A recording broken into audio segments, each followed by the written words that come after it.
12, they had 0. Oh. And they're going to jump from 0 to 4,000. They said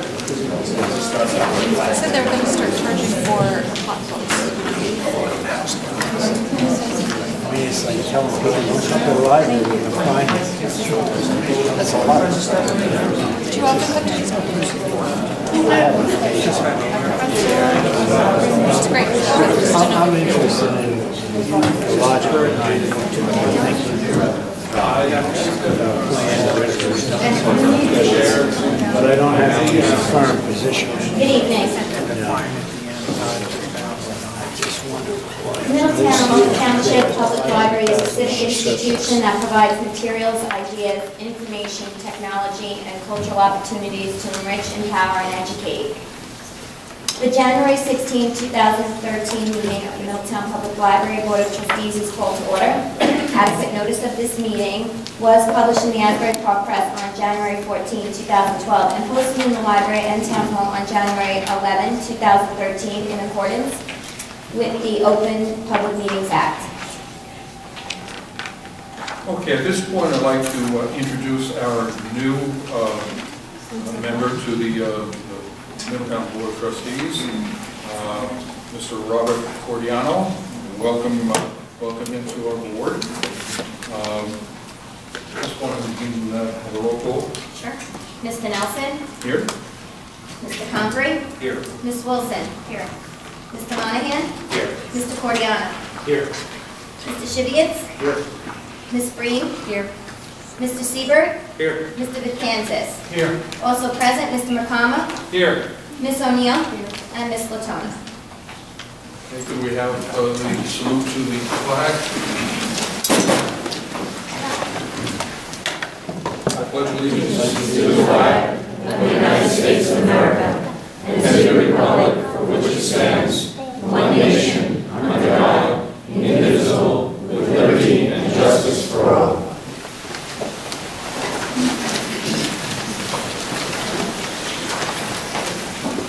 At this point, I'd like to open for nominations for the new officers of the Board of Trustees.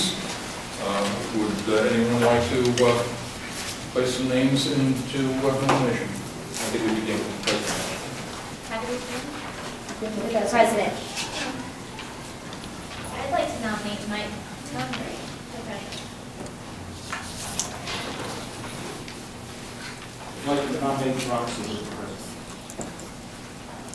I'd like to nominate Larry Nelson. Do these nominations leave the office? Typically, I don't have the bylaws, but typically with these kinds of officers, the answer is no. They don't require seconds. Does everyone accept the nominations? I do not. That's why I asked the question. I do. And any additional nominations? Do we have any other nominations? That would be a motion to close the nomination. In the case, a motion to close. Second? Second. Who moved it? He did. Oh, I know that she's second. very good. Okay, we need a roll on that. Mr. Nelson? Myself, Nelson. Oh, wait. Remember, this is just to close This the is to close nomination. the nominations. Yes, we're going to do it formally. Yes. Mr. Convery? Yes. Ms. Wilson? Yes. Mr. Monahan? Yes. Mr. Cordiano? Yes. Mr. Shivitz? Yes. Ms. Breen? Yes. Mr. Siebert? Yes. Mr. Vitkansas? Yes. Okay, now there'll be a motion to elect the president, and I will just ask the roll be called, and please just, rather than go through a couple of motions, just say the name of the person you'd like to be president, and that's how we'll do it. Mr. Nelson? Nelson. Mr. Convery? Yes. What do This you is vote? Say voting for the board name. president. Say the name of the person you would like to elect as Mr. president. Siebert, please.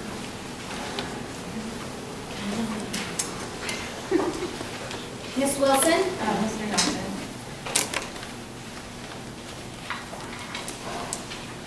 Mr. Monahan? Mr. Siebert. Mr. Cordiano? Mr. Siebert. Mr. Shivitz? Mr. Siebert. Mr. Vitkansas? Siebert. Mr. Siebert? Myself.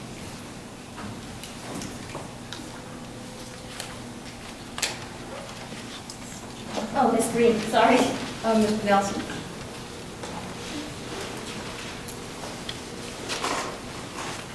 Is there any? Yes. That being the case, I think we have a new president. Congratulations.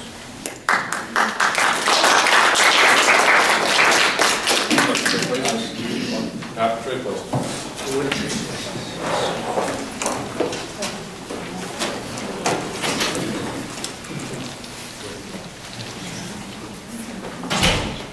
Guess we should trade game time.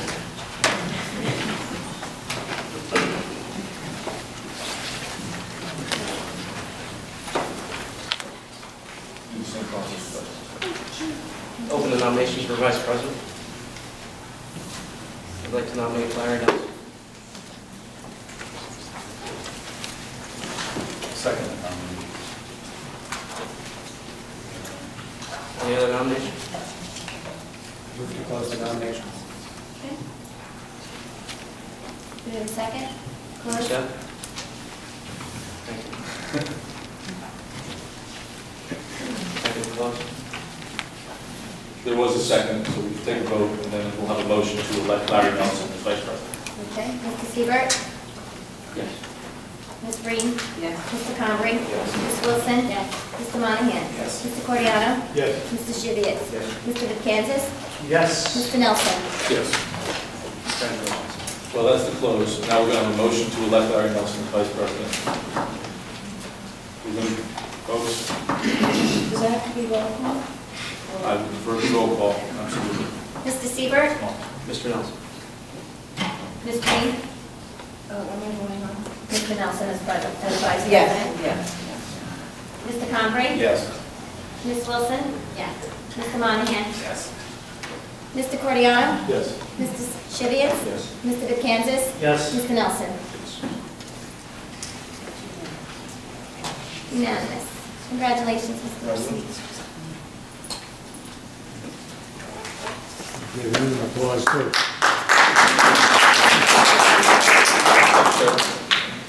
Open the nominations for Secretary. I nominate Ms. Bree. Second. Any other nominations? I think in this case, to speed it up, we'll allow a motion to close nominations and elect Ms. Spring. Motion to close nominations and elect Ms. Bree. There you go. Okay, thank you. Mr. Siebert? Yes. Ms. Green? Can I abstain? You Yes. may. It's not gonna matter. Mr. Convery? Yes. Ms. Wilson? Yes. Mr. Monahan? Yes. Mr. Coriano? Yes. Mr. Shivitz? Yes. Mr. Kansas? Yes. Mr. Nelson? Yes. It's unanimous.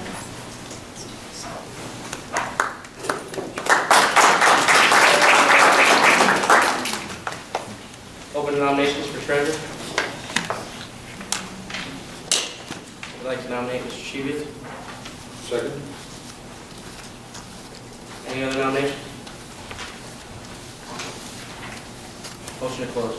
And to elect Mr. Schiff. And to elect Mr. Shivitz. Second. Roll call. Mr. Siebert? Yes. Ms. Green?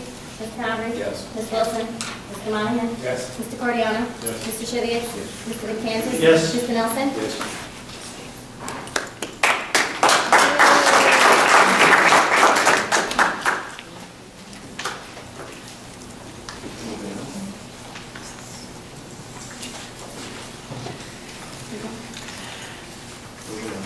Public session, the board encourages public participation. Individuals wishing to address the board shall be recognized by the presiding officer and shall give their names, addresses, and the group, if any, that they represent. Each speaker is asked to speak no longer than 5 minutes and limit their remarks to the items on the meeting agenda. The board may not respond to the questions during the public participation portion.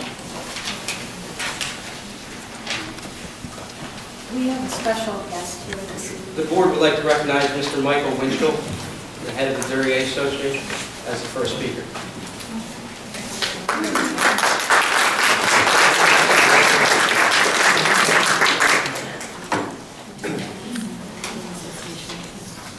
Hi, I'm Michael Winchell. I'm with president of the Duryea Navesink Library Foundation, and I know I'll have a whole lot more new board members soon. 100 years ago, the citizens of Navesink banded together to form the Navesink Library Association. In 1919, some wealthy members of the community donated both land and money to erect what we today would call a community center. The building that you know today housed a gym, a theater, a bowling alley, and a home for the Navesink Library. 50 years ago, we joined together with the Middletown Public Library to offer library services to the public. We've worked together for half a century. The world has changed since then, but the Duryea Navesink Library Association plans to keep this building available to the citizens of Navesink and Locust. We are committed to an ongoing dialogue with the Navesink Elementary School and with the Middletown Public Library to work together. And we invite interested members of the community to attend an open informational meeting at the library soon. The date and time will be announced next week. And I'll see the rest of my time to all the other members of the community that I know have some comments. Thank you very much. Thank you very much.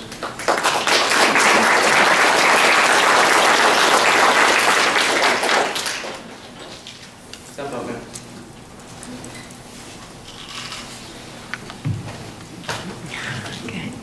My name is Casey Thier. I live on Riverbank Avenue in Lincroft. I am very disappointed that the library is closing because my school does not have a library, so my brother will get access to books like I did.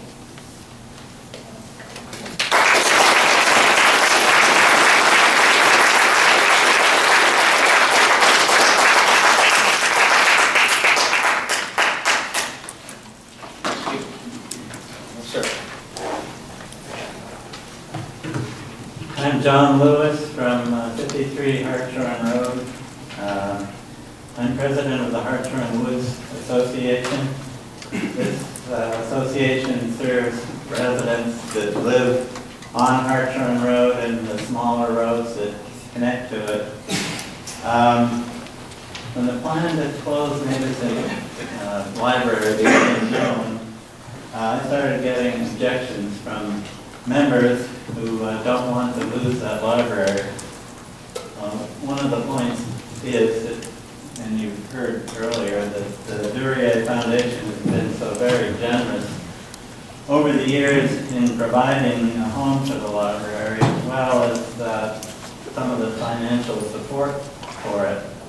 It just doesn't seem right that this valuable community support should go for naught. I don't know if there are volunteers who could be brought in to operate the thing so that it's not the drain that it apparently is. But that's the message from that part of the neighborhood at least. Thank you. Thank you, sir.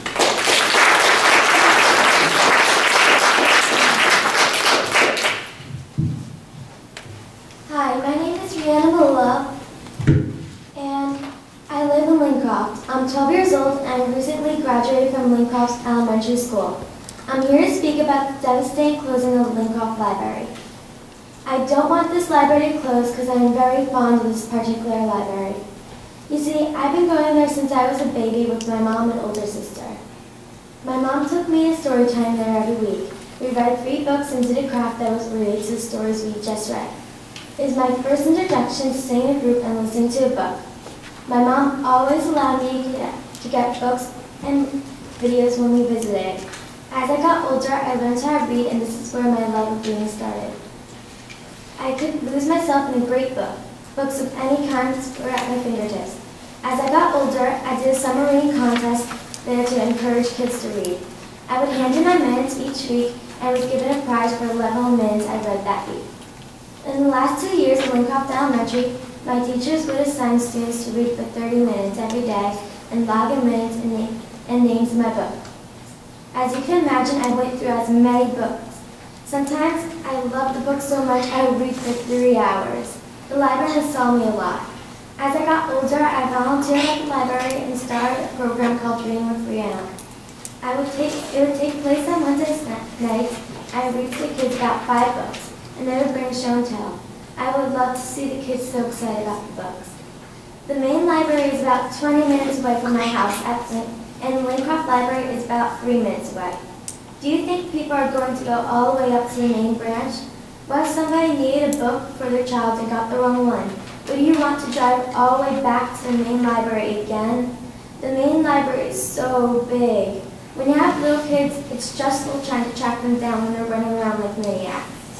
The little library is better for little children. After I found out about the closing, I told my mom I was going to start a petition. I went door to door and told my neighbors what was going on. Many of them did not know what the library was closing. I'm presenting my petition to you tonight. As you can see, the Lincroft Library means a lot to me and my community. Please do not shut it down. Thank you for your time.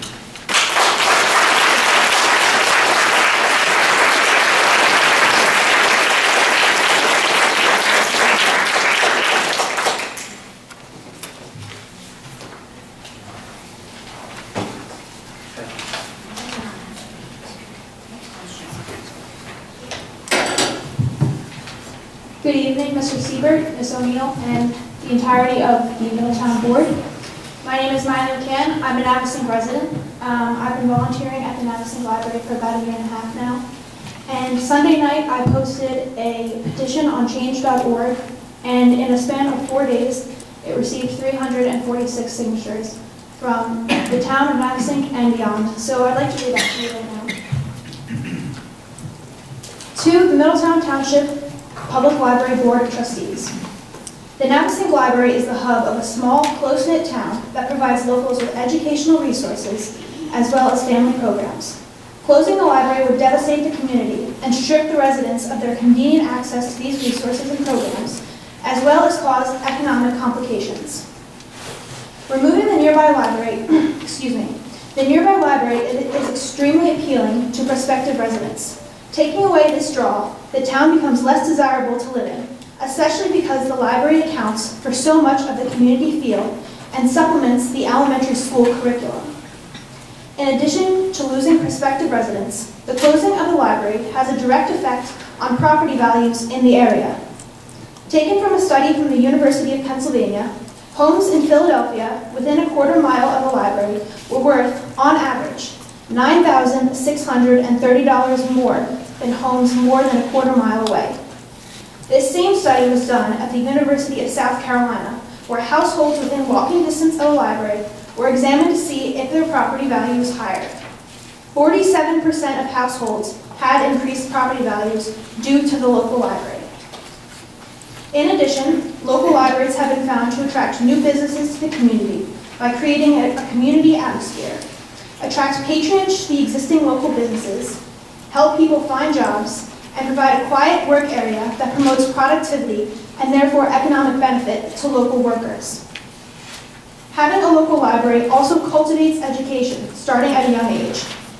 In the case of Navesink, children often walk over after school for information on projects, as well as pleasure reading books.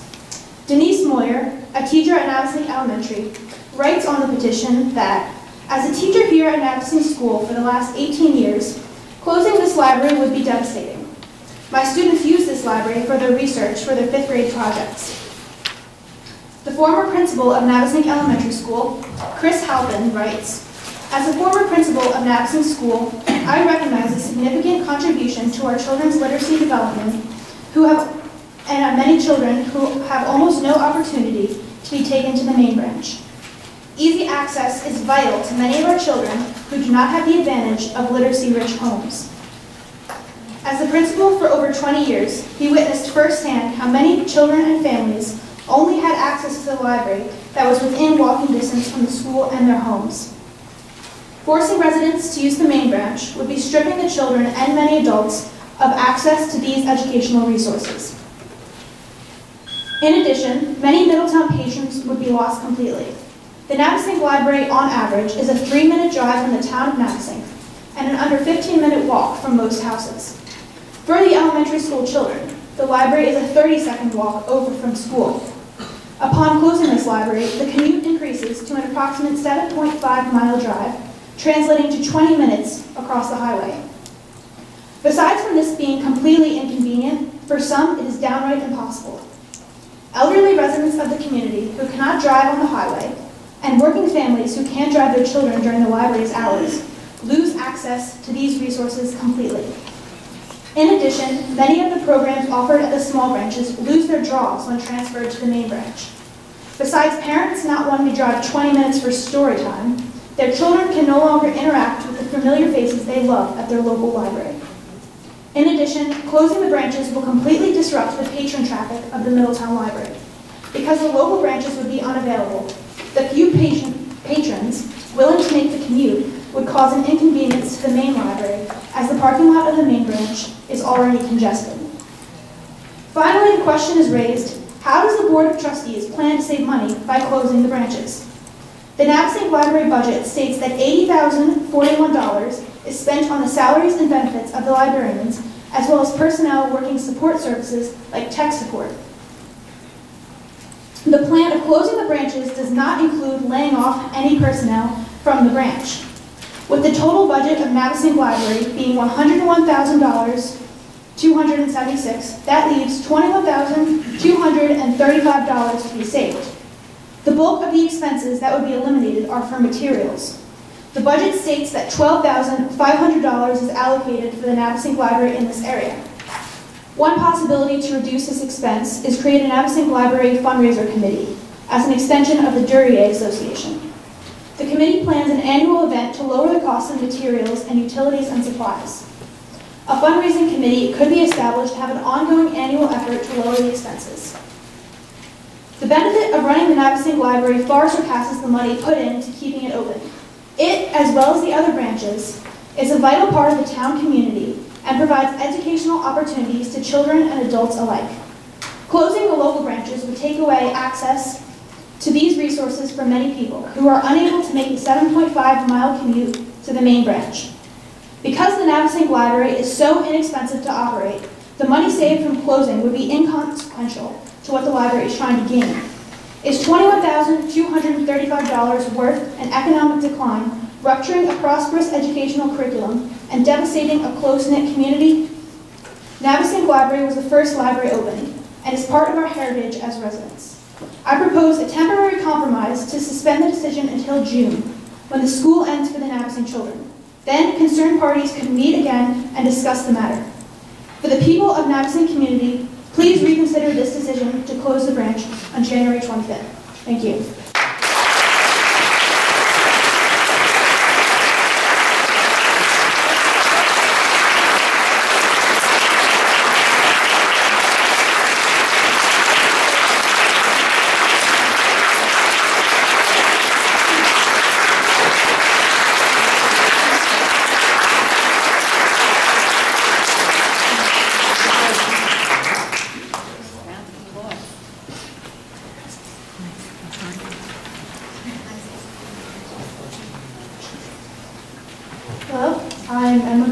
I'm 13 years old, and I'm representing the students of Bayshore Middle School.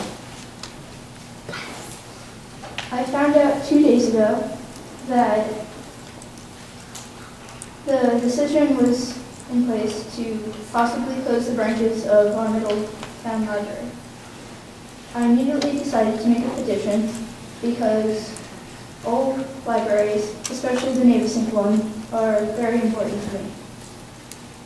Going to Navesink School, the Navesink Library was a big part of growing up for me.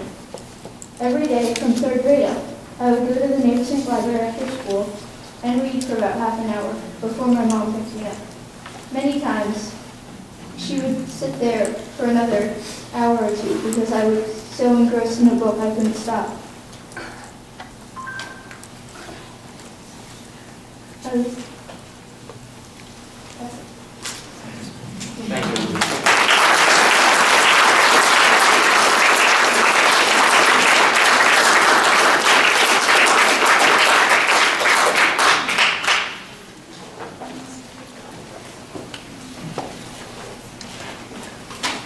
Good evening. My name is Lisa Leonardowitz McCabe. I am here on behalf of the children and the adults of Lincoln. Lifelong resident of Lincoln, my family has lived here since 1959. Not so long ago, I stood here joined by many of these Middletown citizens when the Township Committee was proposing to acquire library funds to cover township costs. Our library being closed was a threat, and so we came to stand together to have our voices heard quietly or passionately to save an important part of our community. Now the threat has moved to my library, and I can't help but feel that while I came to put out the fire and rescue this library, some will stand by and watch our library burn to the ground. When I was a child, the Lincroft Library was on the second floor of our firehouse. I remember climbing that steep staircase, and the excitement of reaching the top. That was my library. It was a magical place. All the kids thought so. I remember looking at the tall stacks and knowing that one day those books would be for me. And then they were. Nancy Drew, The Hard Boys, and when I was 10, His Secret Garden. Amazing, wonderful, limitless treasures of things. The present Lincroft Library, just as a building, holds many memories for us Lincroft people too. For years, Lincroft children were educated there. My year was the 3rd grade. Oh, the stories I could tell. I think of it every time I walk through that door. And now it's our library. Without school librarians in our elementary schools, I, as an educator, often suggest, or strongly encourage, parents to dedicate an afternoon to taking their children to the library. A joy our parents gave us, and one we can give to our children. It can't be a coincidence that the library is right next door to the school. The place you send your children for 7 hours every day to be taught, molded, motivated, and encouraged to be the very best they can be. 2 places, side by side, the heart of our community, working together to offer the best of our world to everyone. Even this library is like school.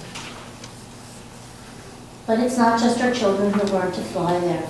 In our little town, we have a huge senior complex. Many of these seniors walk to the library. They enjoy the peace there. There are many gentlemen who come to read the paper there because it's our library, and it's special. In September, our children return to school, a new beginning each year. It's also Library Card Month. Great beginnings for a new year, new friends, new adventures. And it's all right there at the library. And for our residents, just 5 minutes away. Let me quote one of my favorite presidents. He said, "A capacity and taste for reading gives access to whatever has already been discovered by others. It is the key, or one of the keys, to already solved problems. And not only so, it gives a relish and facility for successfully pursuing the unsolved ones." Smart guy, that 16th president, a voracious reader, walking countless miles to embrace the knowledge and adventure in any book he could find. Our lives are fast-paced and full of technology, but we need to slow down and offer our children an understanding of our history that's the best of who we are. Adventurers, risk-takers, pioneers, leaders. Quietly learning to love reading in a special place dedicated to that very wonder. Leadership is influence. So I ask you, take the chance to be real leaders to our youth. Influence them to become the brightest beacons. I'm sure that all of you are on this library board because the library has a special place in your hearts. So show them. Show the children by saving their library that it's a special place of wonder, unique and limitless. So they'll love it as we do. Please don't close our library. Thank you.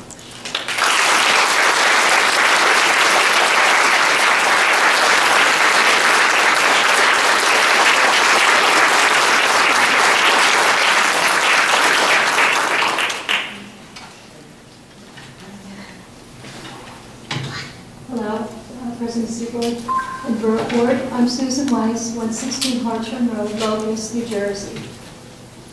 I don't know quite what to say after following this young woman, Lisa.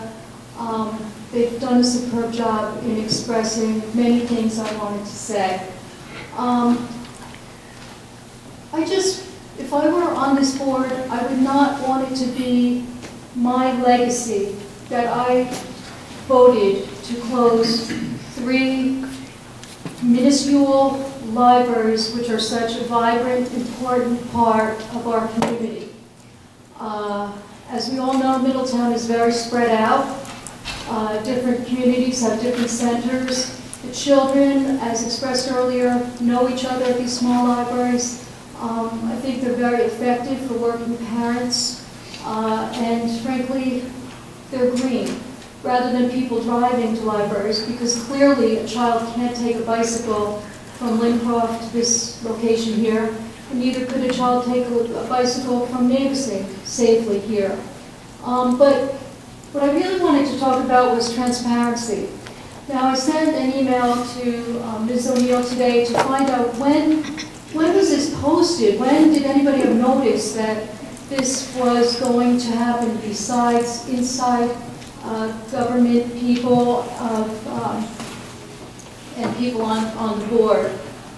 It's my understanding that the notification was so recently given, so as to be in mid-January of this year.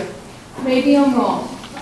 In any event, I firmly believe in transparency of government, and I'm very, very disturbed about the fact that when the $500,000 donation was given by the trustees, and I know it wasn't all, it wasn't all of you. Maybe none of you besides Ms. Breen actually voted in favor of this. This money, $499,947. I don't know why you just didn't give the whole $500,000, but this money was to be given, and you have a fiduciary duty. It was to be given without compromising the needs of the library. Now, this money was given March 16th, 2011. Now we're here in January of 2013, and I feel the needs of our community are very much being compromised by this potential of closing 3 satellite libraries. Now, I understand that money had been saved for capital improvements. Now, if there was a reserve of $1,333,677, so that this money, this $499,000, could be given, how did we achieve that reserve? And why can't we find, what was it, you said $20,000 a year to maintain the Navesink library? Doesn't make sense to me how we can go from $1,000,003, give away $500,000, and now we don't have money to maintain these small libraries. It's my understanding the rent on the Navesink branch is $1 a year. I'm sure the township, I don't know where Mr. Mercadante went, but after we gave him $500,000, I'm sure they could perhaps volunteer Public Works to do the snow plowing if that's one of our expenses. In any event, I don't want to belabor, I know there's many people who want to speak. I just ask that you kindly, I would like to know one thing though. In the strategic plan, I believe it was on page 10, they talked about a task force being formed with respect to the branch libraries. And I know I'm not supposed to ask questions, but I'm wondering, was a task force of library community members ever assembled or created in order to write this minimum service standards for these branch libraries? And how was it that the branch libraries failed to meet the standards? Because I've never been to the Port Monmouth one, but the other 2 libraries I think would meet any standard. I find them cheerful places. I was able to get any book I ever wanted with respect to my needs at the time at those libraries, and I thank you for your time here today, and I truly hope that you will consider the lasting legacy that you are leaving on this community, and it's not just about money all the time. So thank you very much.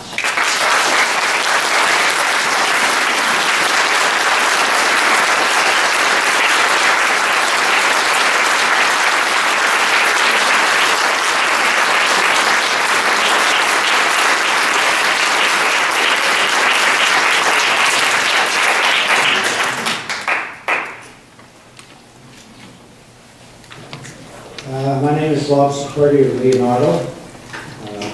I came across this issue by way of reading on my computer on the internet from Middletown Patch.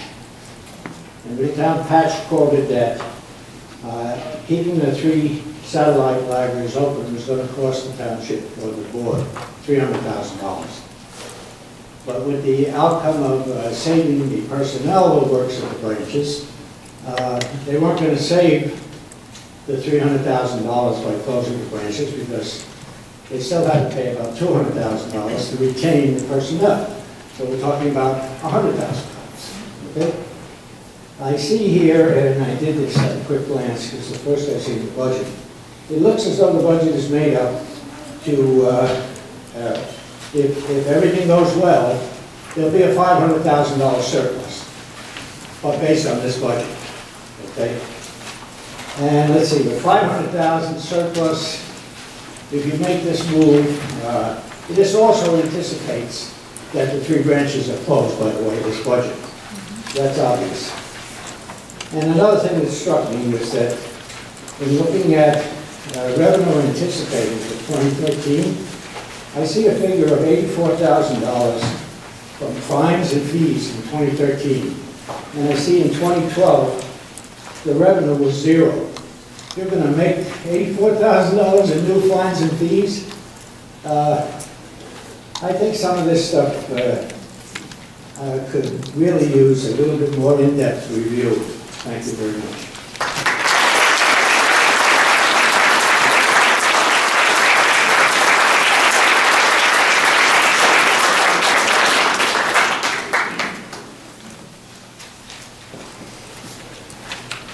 My name is Melanie Elmiger. I live in Lincroft, and I'm speaking tonight as an individual who is an advocate of the library and literacy. The timing of the proposed cuts could not be worse. The recession, high unemployment, Hurricane Sandy. We're in the middle of a school year. I'd like to propose the following steps to consider in order to avoid taking the drastic step of closing branches.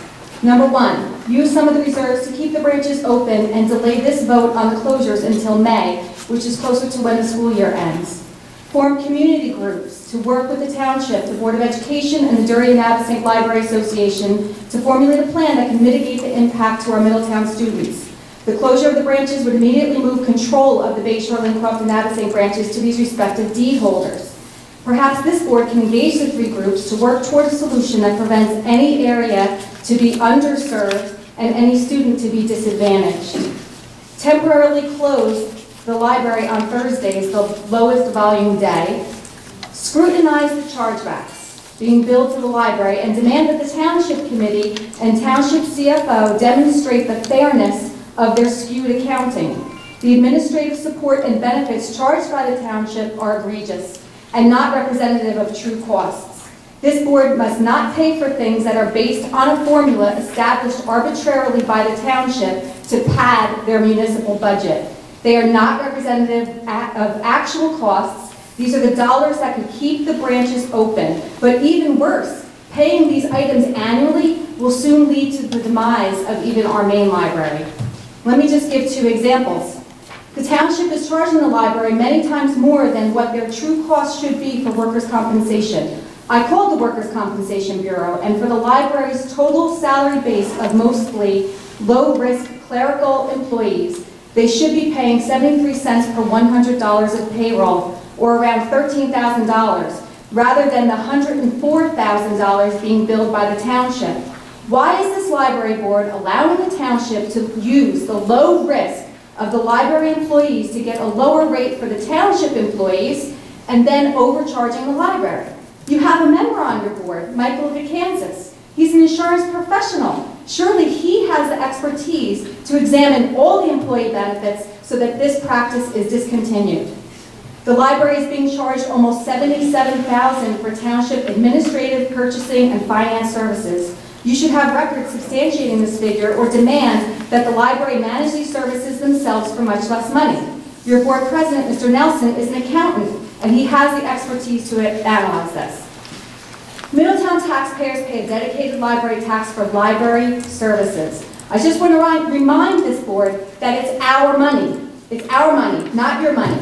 The These large sums warrant scrutiny, and I'm not convinced that this board's finance committee has performed the proper due diligence.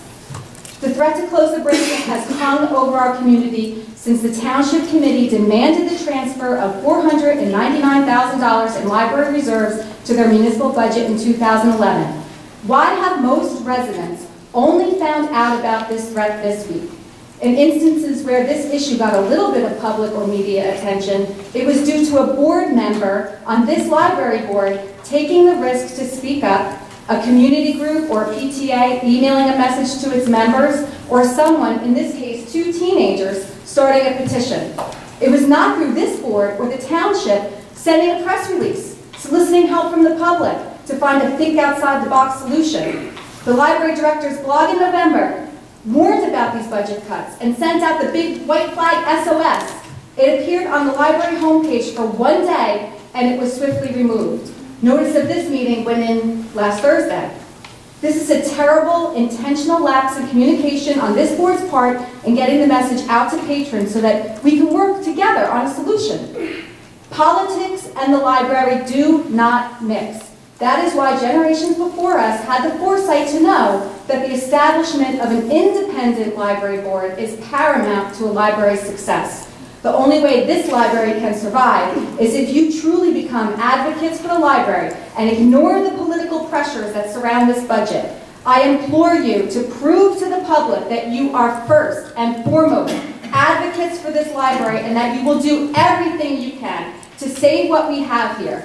Put your political party hat down, get out your fine-tooth comb to examine the township chargebacks, and start fixing this problem from where it began, and that's with our township committee. I implore this board to make the correct vote tonight to save the branches and put them back into the budget. Thank you.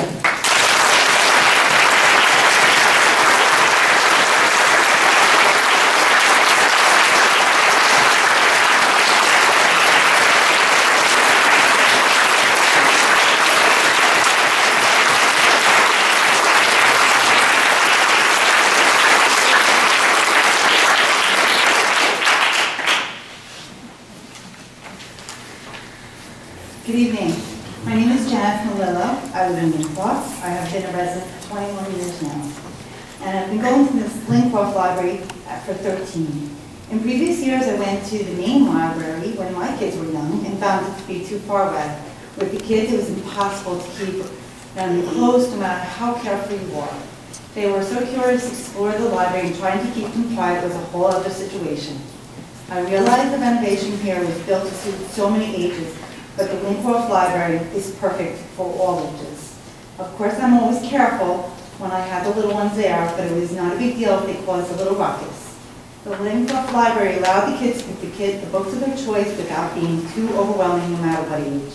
What can we do to persuade the Board of Trustees to have it stay open? Less operating days? Cut the hours a little bit? What about the repairs that need to be done? Maybe consider having local contractors do some work. Ms. O'Neill, I sent you 2 emails. Only one warrants a response from you, which I never received. In my second email, I asked you what happened to all the money that was supposed to go to the repairs for the library. Maybe you can address that tonight.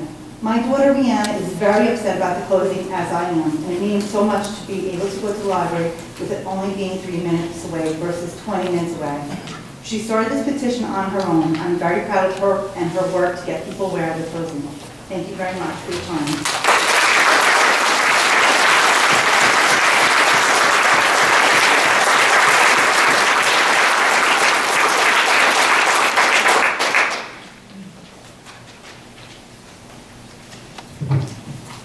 Hello, my name is Allison Halpin, and I am a fellow student of Emma Benish at Bayshore Middle School.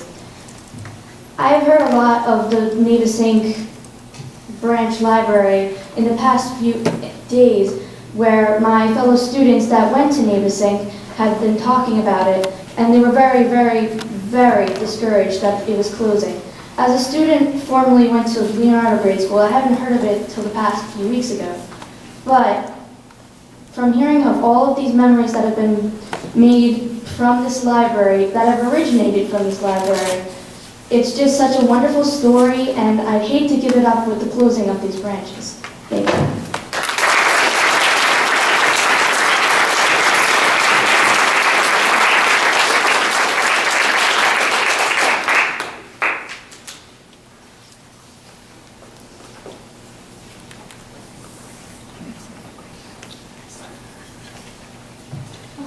My name is Esther Nelson. I'm a Lincroft resident. I wanted to state that I've really seen the value of the branch libraries to children and adults. I have seen the encouragement of reading in children, especially ones that have had challenges. I won't take time to restate the value and what was said by other members here. At last month's meeting, one of the board members referred to the having branch libraries in today's times as a luxury. I actually thought the word was interesting. The Lincroft branch hasn't had repairs in a long time. But yes, the budget in our communities is strained. The issue is where and how to address budget shortfalls. Closing the branches and using approximately $200,000 from the reserves, as was suggested, is a temporary solution. I wanted to say that if you do need to vote today, perhaps you could vote on a percentage of the budget to allow further discussion and considerations regarding the branch closures. Hey, if Congress can do it, so can you.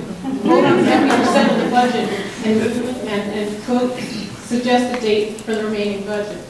Congress does continuing resolutions almost every year. Please consider having the branches open 2 days a week and have the branch librarians work at the main library for the remaining days of their work week to cover the needs there. Or can you if the closing were to happen, can you possibly stage it over a few months or delay to the end of the school year to allow for sorting of books and resources of what will be kept, what will be donated, what will be sold, etc. I'm not sure if there will be additional positions taken from the library, but can you clarify if you have a discussion on whether there will be civil service positions or positions that are non-civil servants as well, because I know there are some in the library. Have the assignments and responsibilities of the various positions been reviewed and verified? I truly appreciate the value of the library, and I understand that some of the programs will be moved to the main library.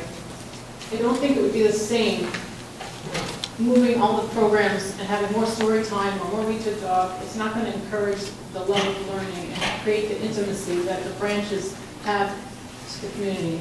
And the reality is, it does take time to cut across town, especially when you're going between 3 and 6 o'clock, which is the time most people with young children will go. I truly appreciate the value of the library, and thank you for your time.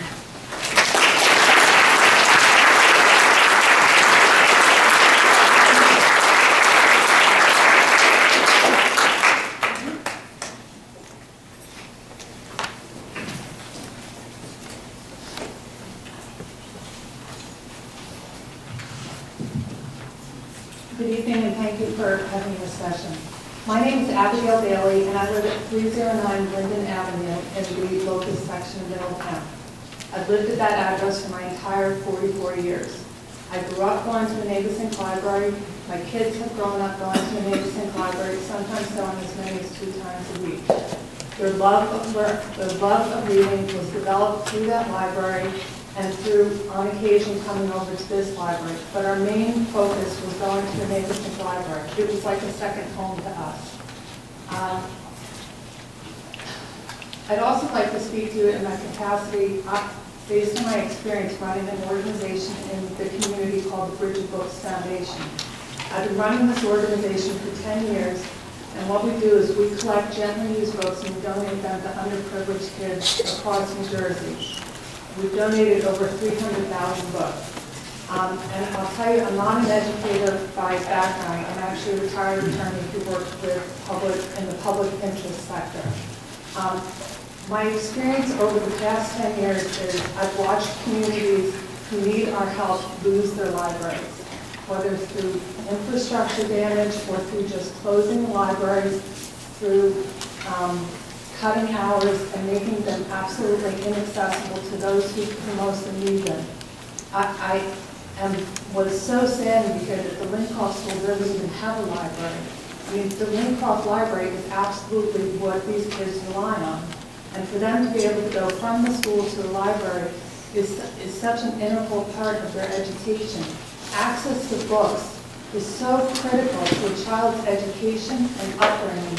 And by closing that library, as well as the Navesink School has a very small library. It's run totally by volunteers. There's no experienced staff there to teach kids about how to use the library, to let them, show them different sections, introduce them to different things as they grow up. And the library is important through, from infancy through, 5th grade, where my kids are right now. Removing that easy access to books is so detrimental to these kids. And as they grow up, it's just a loss of, and you may think people can come here and they may for a while, but life gets in the way of that. And when you have to drive distances to come here, you may see things drift away. I haven't really heard anybody speak about the Fort Monmouth section, the Fort Monmouth, the Bayshore Library. That I would take a little bit of a different focus on. I understand that there are 6 computers there that are used by the local residents who actually spend a lot of time walking there. And nobody's really mentioned the devastation in that area from Hurricane Sandy. You can't count on the fact that these people have cars. They're still filling out FEMA applications. They're still trying to figure out their insurance. I mean, to really close the library when we haven't even begun to recover from that, and when the people who live in that section, it's adding insult to injury. After what we've been through in the past 3 months. I have to echo the sentiments of many people who've spoken before me. I didn't even learn about this until the end of last week through some local friends and posting on Facebook. I knew nothing about this. I think people have raised a lot of fiscal questions. I would ask about any independent efforts of fundraising, at grant making, seeking grants to help fill in where the need is. And it kind of standing up to the town. I remember when the town tried to go after the library, and I was really impressed by what the library did. And I just would ask you to, I think, take some time to think about this and perhaps put this vote off and look for the alternatives and really delve deep into what solutions there are out there. Because, our libraries and the wealth and breadth of our libraries and the people who run them and are invested in them, those are that's an investment in our children's future. Thank you.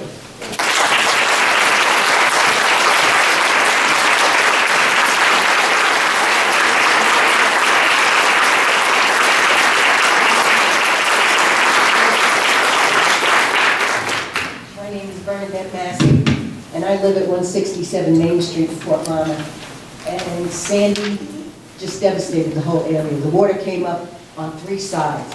And God spared the library, and now you're taking it away. I find that, a little ironic. But the people in Shoal Harbor are all senior citizens, and most of them don't drive, and the ones that do, you really don't want to. I've seen them.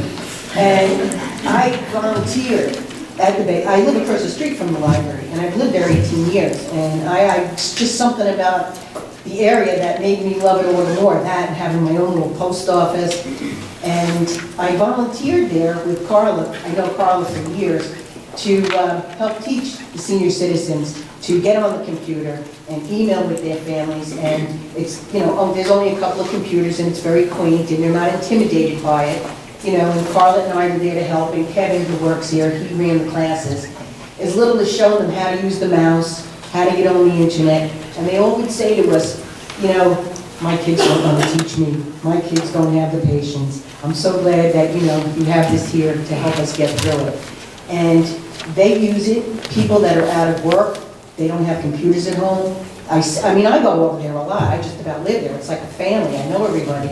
And people are there online looking for jobs and doing their FEMA, and they just really need it. And most of these old people, they're not, I'm old now too, but they aren't going to get on a SCAT bus. I heard something to the effect that, oh, well, don't worry about them. We'll send a SCAT bus over and, they can come over to this library. Well, they're not going to do that because they can go to the library now whenever they want on their schedule, when they can get out. They take their walkers, they take their canes, and it's just right next door to them. So taking that away from them, he's taking away their quality of life, as well as the rest of the people that lost their homes and lost everything that they have, and they really need it. And I just don't see why, you know, you let the township committee run, you know, roughshod over you and make demands. It's extortion is what it is. It's legalized extortion. Thank you.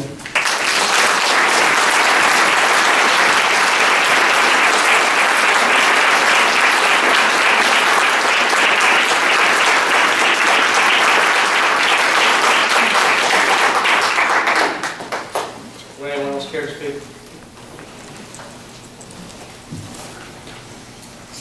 Hi, my name is Maureen Flagg, and I live in Lincroft.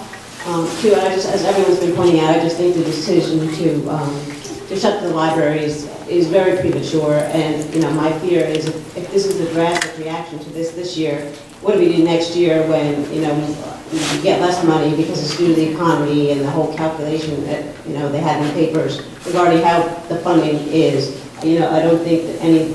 You know, years ago there was the big funding to build this whole library, which is wonderful. The technology here is wonderful. But you know, again, I'm in Lincroft. Occasionally I come this way and I'll pick up a book, but you know what I do, and a lot of people do, is go online, reserve your book, you pick it up in Lincroft. You can return it in Lincroft.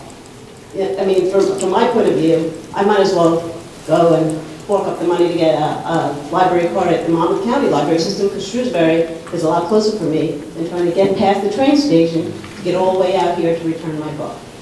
So I too have lived and gone to the Lincroft Library for 42 years, climbed the same steps behind up to the firehouse, and you know, it's the convenience of having it there, and you know, being able to even return. You know, you drive by, you'll see the light on. It's not open all the time. You have to check the hours, but it's there for the convenience. And I think a lot more thought needs to go into all those considerations before the decision is made. Thank you.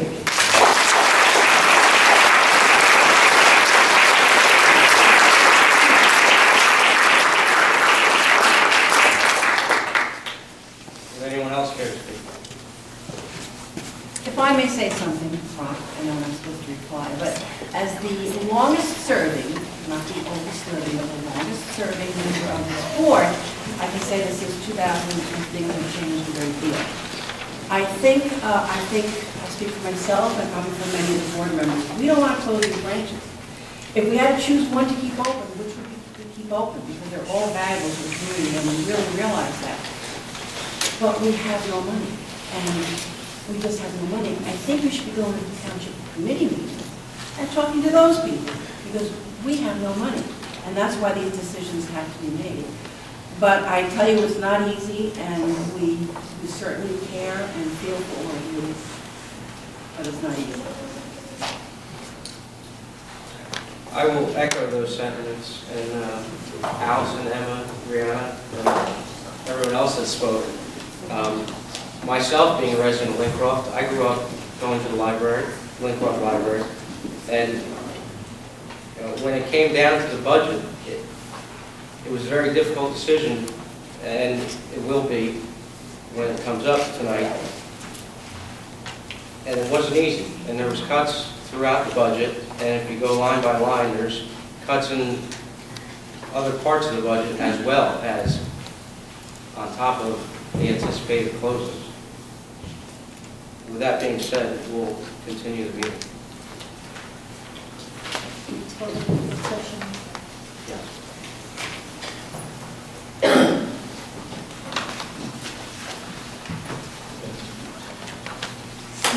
Next item on the agenda is the minutes of the December 18th regular meeting.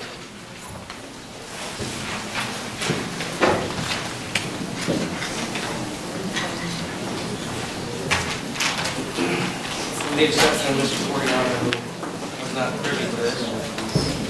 Any questions? Anything? If not, I'll entertain a motion to accept. Do you have a second? Second. Vote. Mr. Siebert? Yes. Mr. Nelson? Yes. Ms. Breen? Yes. Mr. Palgrave? Yes. Ms. Wilson? Yes. Mr. Monahan? Yes. Mr. Shedid? Mr. Vitkansas? Yes. Motion.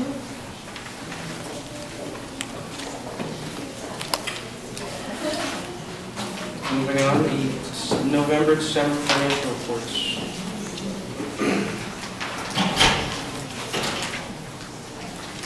I want to mention that absent from the financial reports are any 2013 bills for May. We don't normally have bills for the current year since we're just entering into that. So we still will continue to pay some invoices into the year until everything has been received. So you do have before you the overview of the other accounts and the checks that will be written to approve that. You have the financial report, which is one, I think it goes horizontal. And then you have the statement of assets, which is one of your see. I just want to mention that there was, those of you who've been on the board for a while, there is a corrected version of that statement, that two-page financial report. On the top of page 2, where it's salaries and wages, we had mistakenly, in that encumbered column, are you with me? Page 2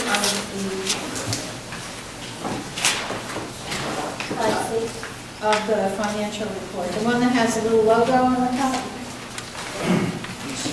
DC. Yeah, DC. In the encumbered column, we never had encumbered salaries. We just paid them at, on a bi-monthly arbitrary basis. So that was a mistake in a formula that had carried forward from another spreadsheet. So we just we took that off the record. It came to our attention. Unfortunately, we had that error carried forward for a couple of months, but we just don't encumber salaries and wages. We just pay them as, as they come in. So that's just to correct the situation to reflect the reality. Any questions on these financial reports for me? I can help answer any questions.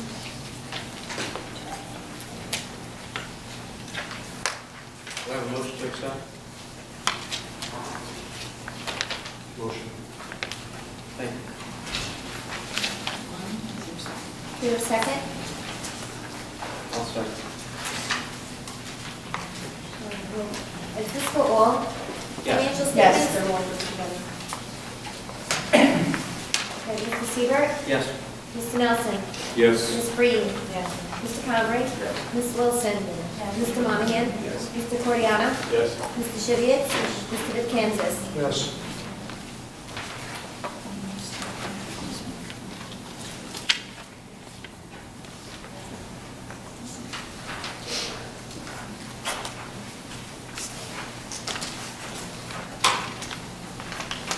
Old business,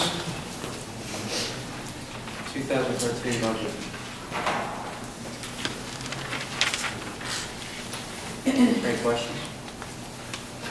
I think probably do a motion in a second and then with discussion. That's how I would do it. A motion to accept the 2013 budget?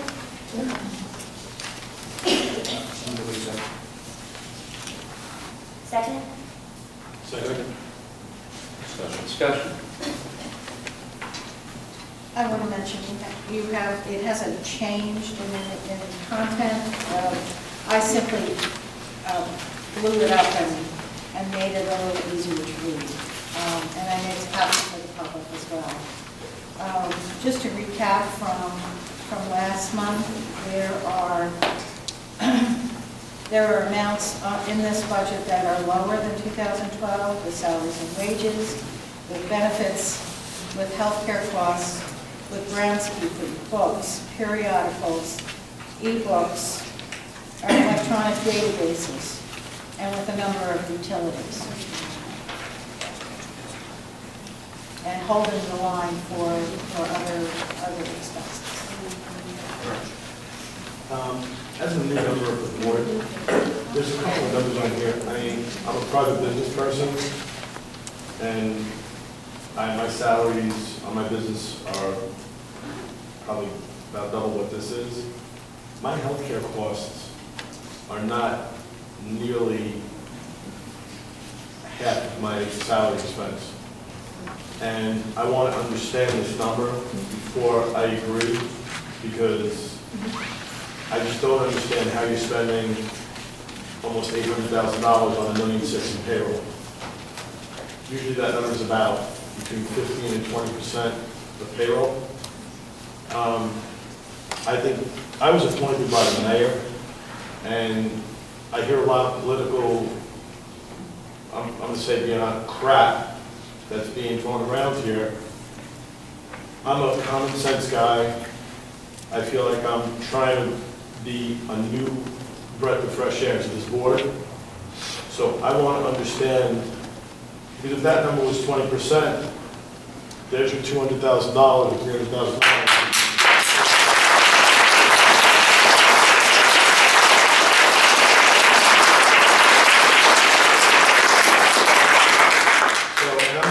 Listen, I want to understand the numbers. I mean, if you can explain this to me in black and white. I want to understand it. I mean, I'll be honest with you. Everybody here has health insurance.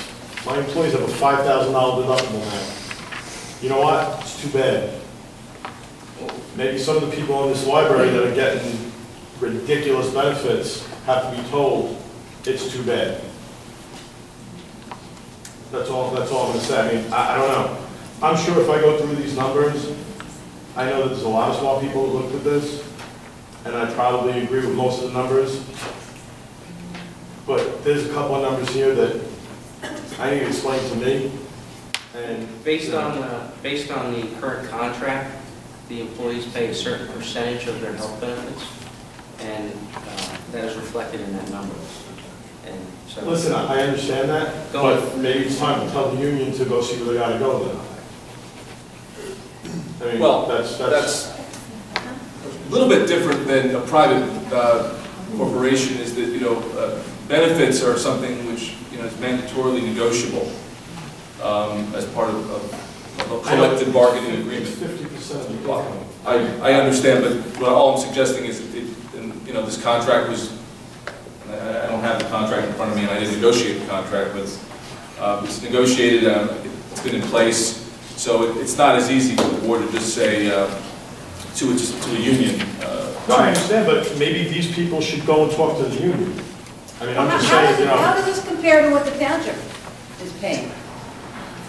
I would say as a function of these numbers, lower salaried employees get the same benefits as higher salaried employees. So if somebody's making $200,000 a year, the benefits are costing $20,000. And somebody's making $30,000 a year, the benefits are still costing $20,000. So I can explain exactly where this number came from. It is a number that is a percentage of the townships, of the number of covered employees in the library, by the library, based on a number provided to us with by the CFO of the township. So that number was $810,000 for 2012, and we were able to reduce it by the contribution of the employees. That is where that number came from. And it was based on 9.54% of the township's aggregate number. How many employees constitute the $800,000? And does that include the people that are going to be let go as part of the budget reduction? First question is how many employees are in the plan? Right. Only full-time employees, and I believe there are 30 eligibles and one that has chosen to get coverage elsewhere. So for 30 employees, would be $800,000?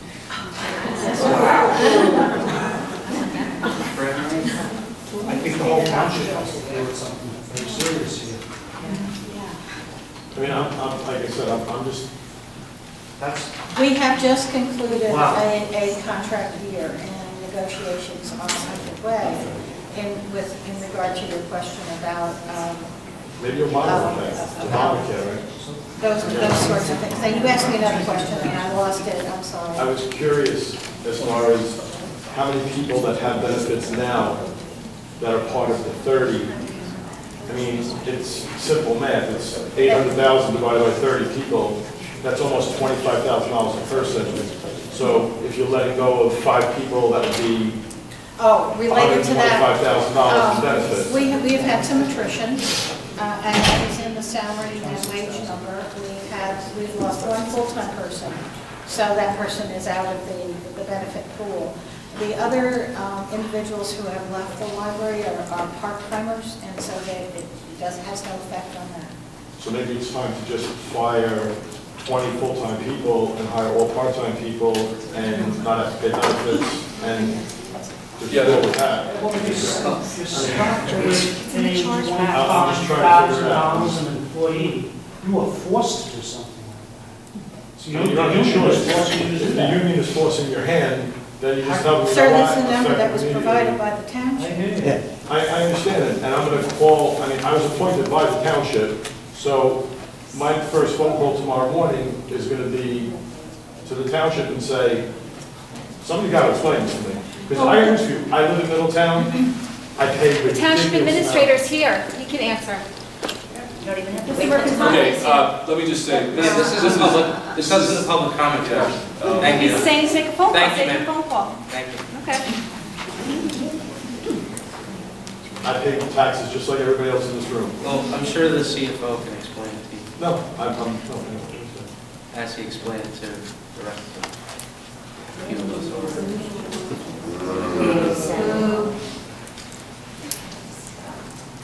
Motion and second, any other further discussion?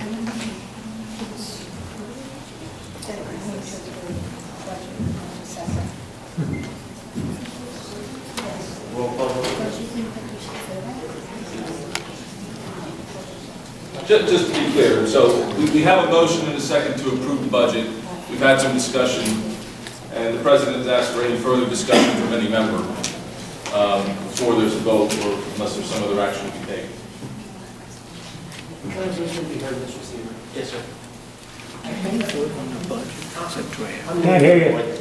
I'm new to the board this year, and I think one of the frustrations I have with the process here tonight, in the sense that there's very thoughtful and well-reasoned comments coming from the community, and then we sit here and just stare at them and really don't give them any kind of feedback. Where there's no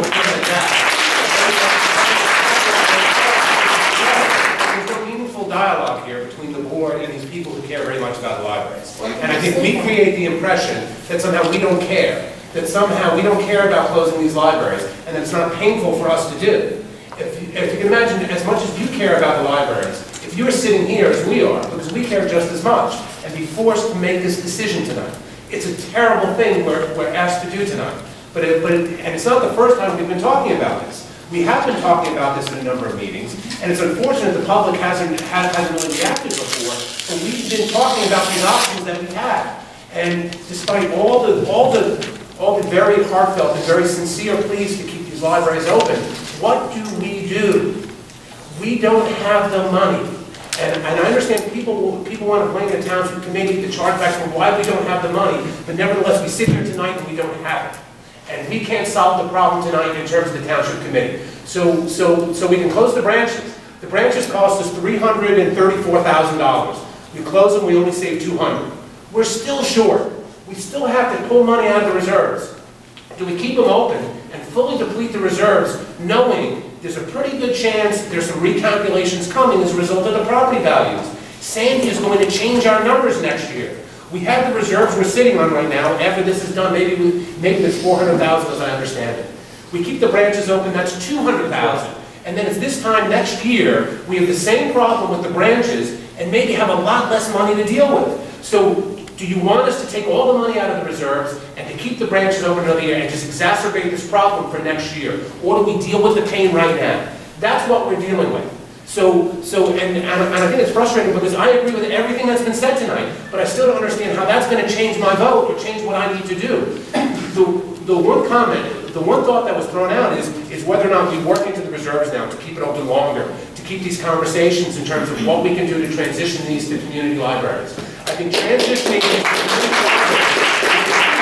to saving these for the community. Everyone has a lot of good ideas for Lincroft, for Navesink. I think those are positioned where these can transition very nicely to be community libraries. I think there's protocols in place for us to do that. I'm not sure about Bayshore. I haven't heard any good ideas in terms of what we do for Bayshore, which really needs some help. But for tonight, there's no money. There's no real legitimate option other than to keep spending our savings to put off this problem.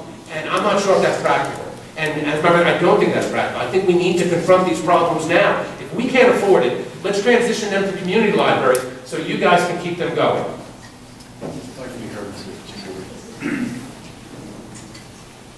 You know, one of the most difficult things that I had to do was sit on Tuesday with Vivian and Larry, because we're part of the contract negotiation board that's dealing with the union employees.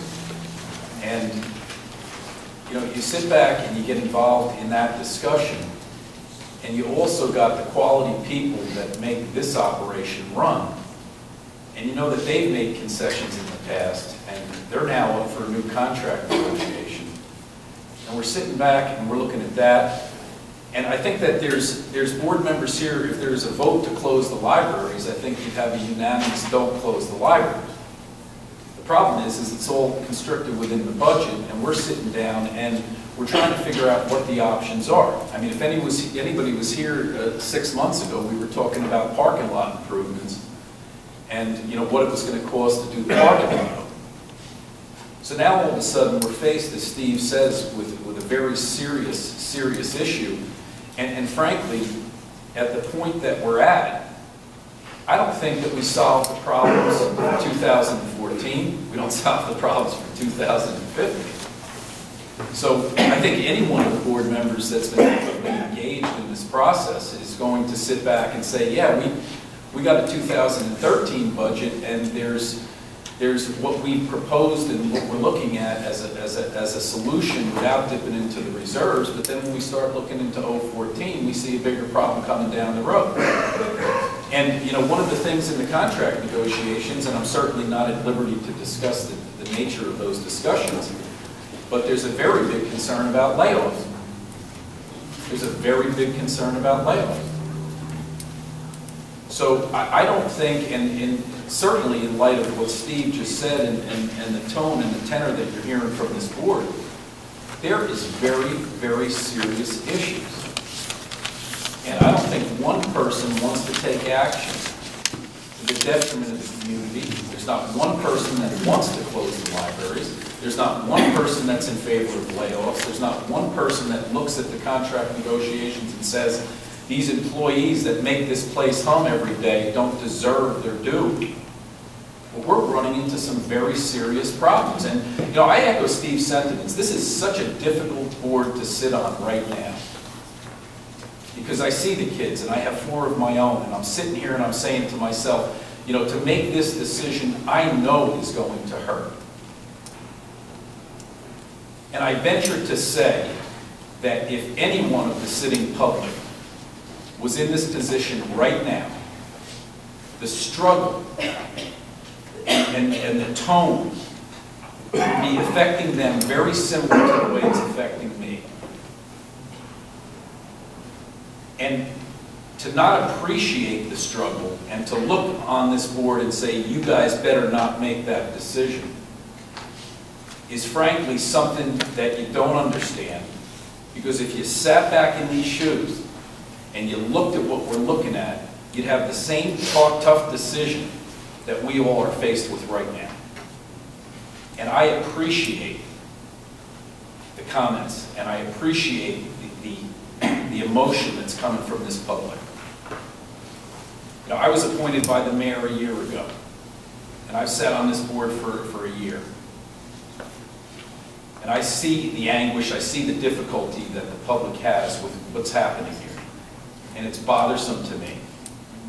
One of the things that was discussed was the Sandy issue. The mayor was here at the last meeting. We sat down and we talked about what the result of Sandy is going to do to the rateable.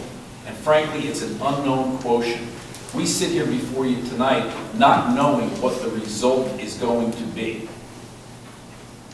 It's almost like playing cards and not having the money in front of you and thinking you have it somewhere.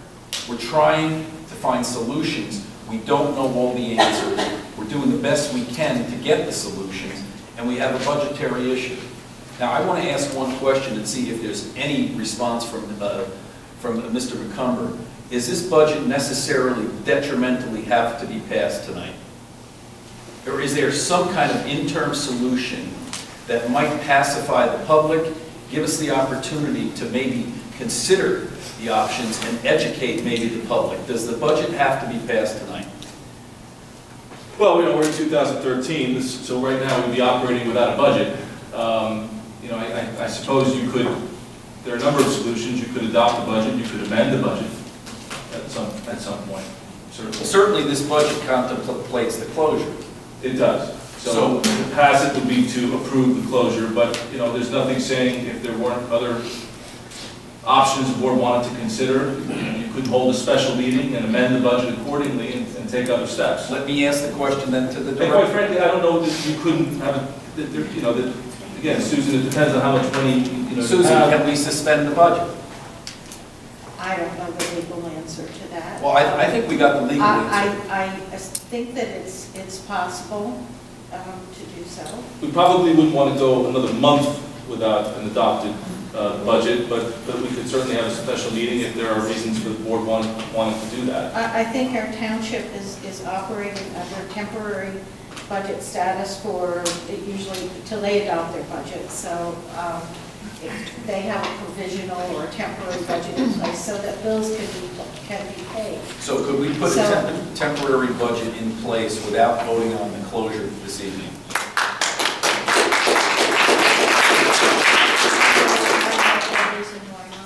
Because, I mean, frankly, and the public, I should hear this, I think that the closures are imminent based upon our review of where the money's going to come from. And I think it's very difficult right now to find another solution. That being said, I think that if there was a way to consider other options and to find if there was another way, which I think we've pretty much exhausted, then I would vote to do that. Now, knowing what I know and going through what we've gone through, I don't think that that's possible. And I hear a lot of commentary and suggestion about how to possibly get some solution to this. I certainly heard some figures that were incorrect.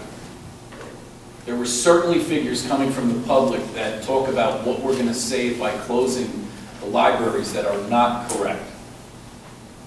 So I would say at this point, if there was a way to, hold off on voting on the budget without hurting the library and hurting the payment and the operations of where we are today, and maybe put together some kind of investigation of the issues on closures so that there is more transparency, that we can satisfy this public, then I think that they would probably come to see that there's not a lot of solutions. But that being said, I think if there's a way to do that without voting on the budget tonight, that would be my recommendation. Well, I would like to amend my comment. While I believe it's possible to do a temporary budget, the fact that the closures are embedded into this budget and would be eminently enacted if the board approved the budget means that I have a certain number of employees coming back to help me operate the main library. We have lost 1 full-time and 6 part-time employees that have not been replaced. We are at a point where I can't staff the library properly for public service. without the return of the rebranching pages. So we would have some additional costs, just so maybe temporarily make some hires. It isn't just, let's just extract this part from the budget. I think we might have some additional expenses, but so I just want you to understand that we would have to take some action. I think that everybody in this room right here is very passionate about keeping the libraries open, and you all have suggestions about what we can do. Now, if you were somehow able to volunteer time to bridge the gap, is there anyone here that would want to volunteer? And is that possible? May I have a moment? I appreciate the very difficult position you guys are in. And as you know, we've been in this partnership for 50 years, and I've been personally involved for 30. I do take point with the fact that I only heard about the closing 20 days ago. And I was asked not to make a comment to the public about that, to not stir up the, because I thought we could, that this was the appropriate forum to do that, and for you guys to get that. Because in 20 days, I wasn't going to come up with any solutions from the Duryea-Navesink Library Association other than, you know, pledging you $10,000 of my own personal money. And as you know, that's part of what I've been doing for the Duryea-Navesink Library Association for 15 years.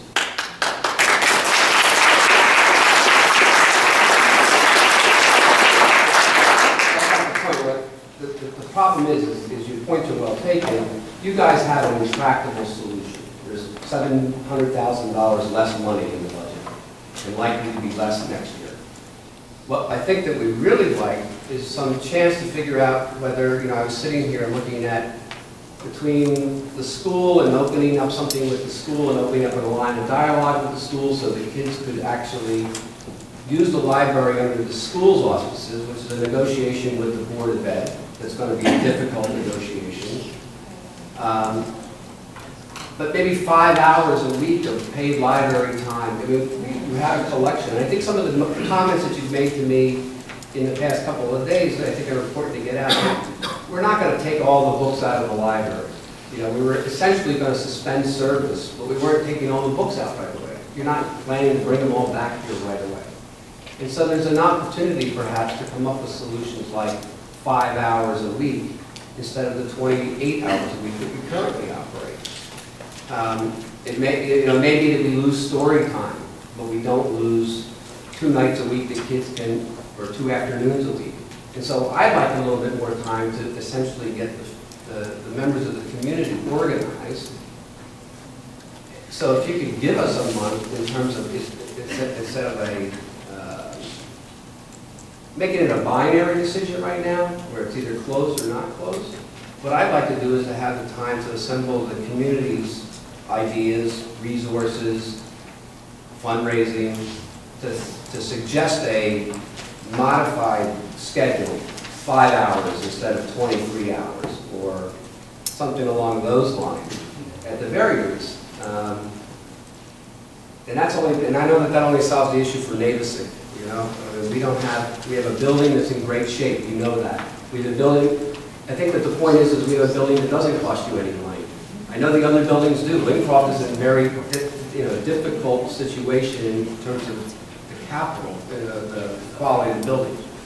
So if you could, I accept that this is a permanent problem, but what I'm looking is for a little bit more time for some temporary solutions. If you could do that. And I'd be happy to donate $10,000 this year in that solution. Not to the Navesink branch, but to the library in general. If you could find out.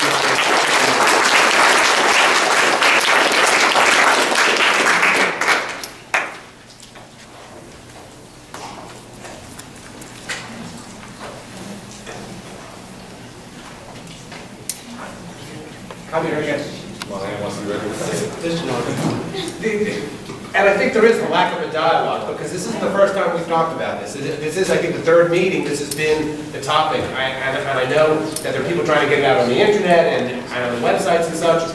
And And I think these same problems we identified 2 meetings ago in the last meeting, we're still, I guess, still having the same conversation. Nobody wants to close the library. We all want to explore these other options, yet nothing is being done. I think each branch is situated differently in their solutions, but if we do this tonight, what's the game plan? Do we come back next month? How do we advance the conversation? So there is a dialogue between the board and the community, and everyone's working together, so we're not sitting back here a month from now with the same problem in the same place. What about Bayshore? What about Bayshore? I mean, you have Navasig and Lynn-Crop representative known from Bayshore. I'm sorry. I forgot.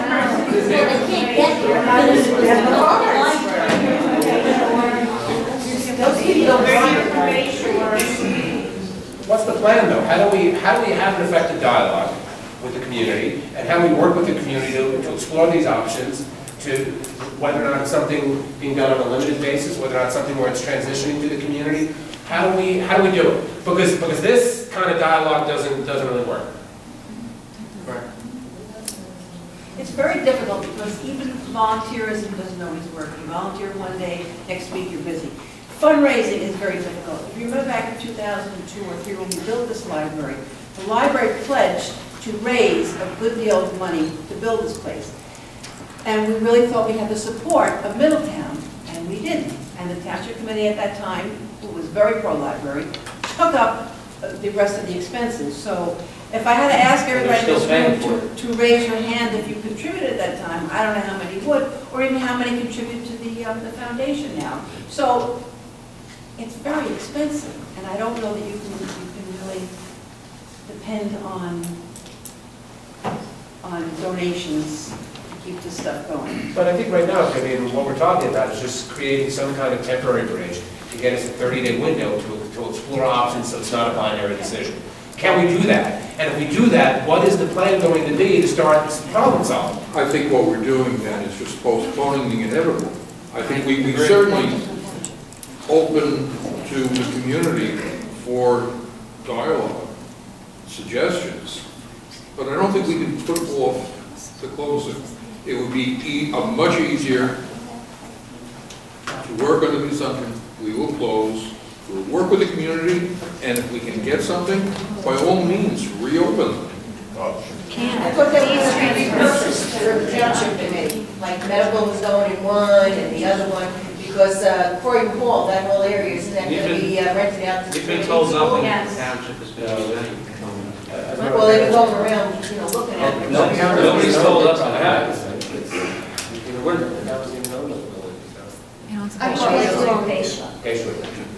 I would like to, I made note of some of the themes that came up or specific questions that some of you raised, and I think before the audience dwindles, and it also meets Mr. Monahan's.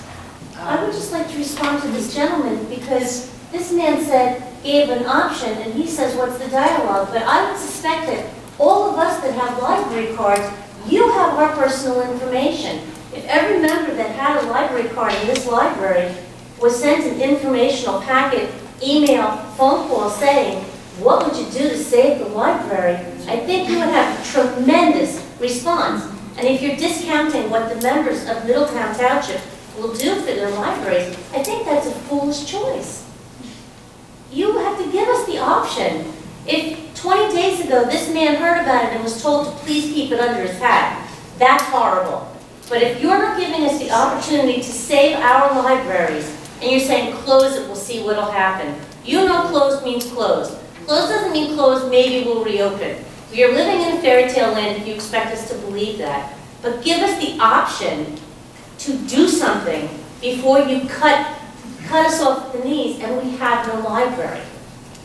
As an educator, I can tell you the children need the libraries. We don't have the resources for them. So what you're saying is your children and our children aren't important enough to give a little more time to try to find another solution? That doesn't seem right. Well, your taxes will go up and bring it more open to the public. We'll have another public portion at the end. Can I just say one thing? I just have to say, communication between the library and the public is horrendous. Yes. We didn't find out there was no sign posted here, Navesink Library. You had a little blurb last week on your website.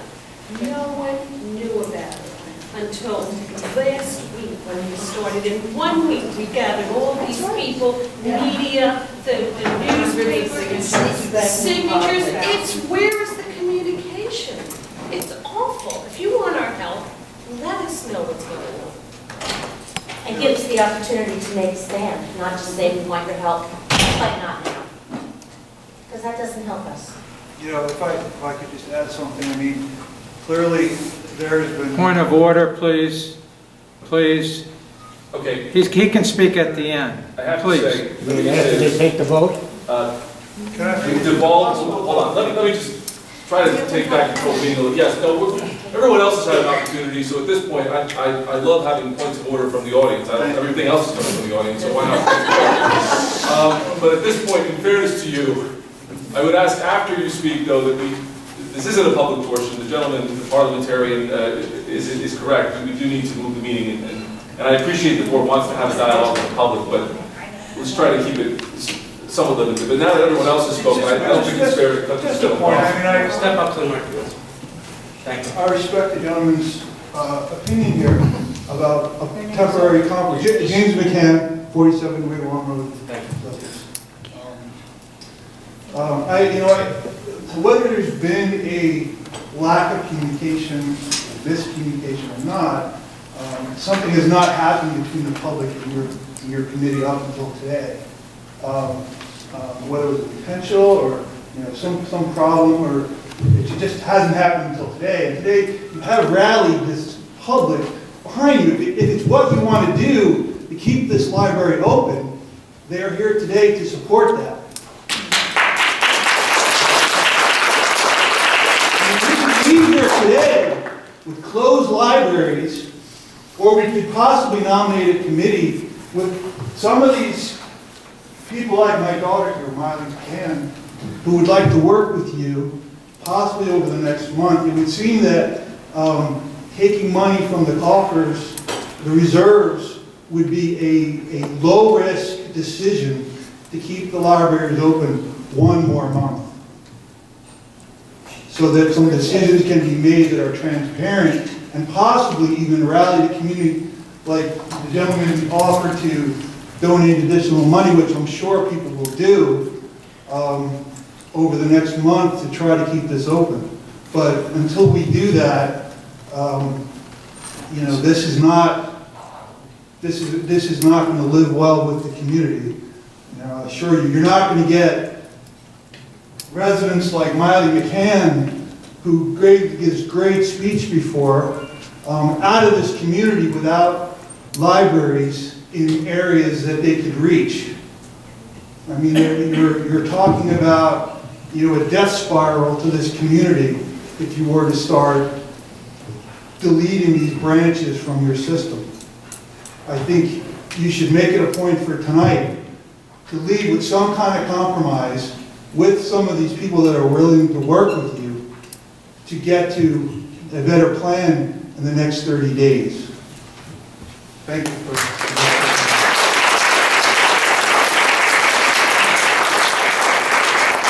Maybe somebody should go to the township committee and say, would you like to kick back some money to us? We would have done that if we would have known. Yeah. I mean, we didn't know. How were we supposed to know? Certainly have a feeling for the public. Okay, obviously we have heard from many of you, and we understand where you're coming from and your feelings and emotions and your points. So any further discussion will be from board members only, and at that point we will take a vote. If that's what the board wants to do. If that's... Well, do we have options? There's a motion. Are we going to have options now? Do we either close them tonight or give it another month? This is a independent library board of trustees. You have all the options. Okay. That's not another month. Susan, logistically, how much trouble would it be to extend 30 days operation? First of all, I can't promise that the branches would be open the same schedule that they have been currently. but I believe I can find a way to open them for a couple of days a week. So we would try to adjust that. I have to have some negotiations with the union with regard to staffing and assignments. I think that it will be a real handicap to maintain main library services, but if the term is short-term and we know that there's a next date, I believe it can be done without serious ramifications on the 2013 budget. So we'll just, I think if it was no more than... Without dipping into reserve, like yeah, was planned. Yeah, we will definitely have to go into some additional reserve in order to do this. Can I make a motion that we extend? I can try to do that. We have. Mr. Cumber, can I ask you a question? Before we do anything, I would like to answer some questions that did come up, and then I was interrupted. Because there were questions that some of you asked. There was a question about transparency, and there's been a charge that we didn't communicate this well. Well, it's very difficult to communicate until you know what you're going to do or what might happen. I can tell you as an administrator of libraries and a librarian for over 40 years that I didn't fail to know that in July when we received a bill for $338,000 that it wasn't going to, and it was going to be an annual bill, that it wasn't going to impact us seriously when we got to the budget part of it. We talked about it in our finance committee for months about the various options.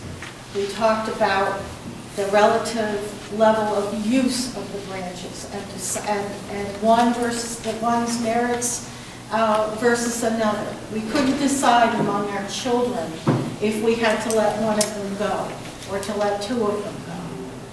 And then we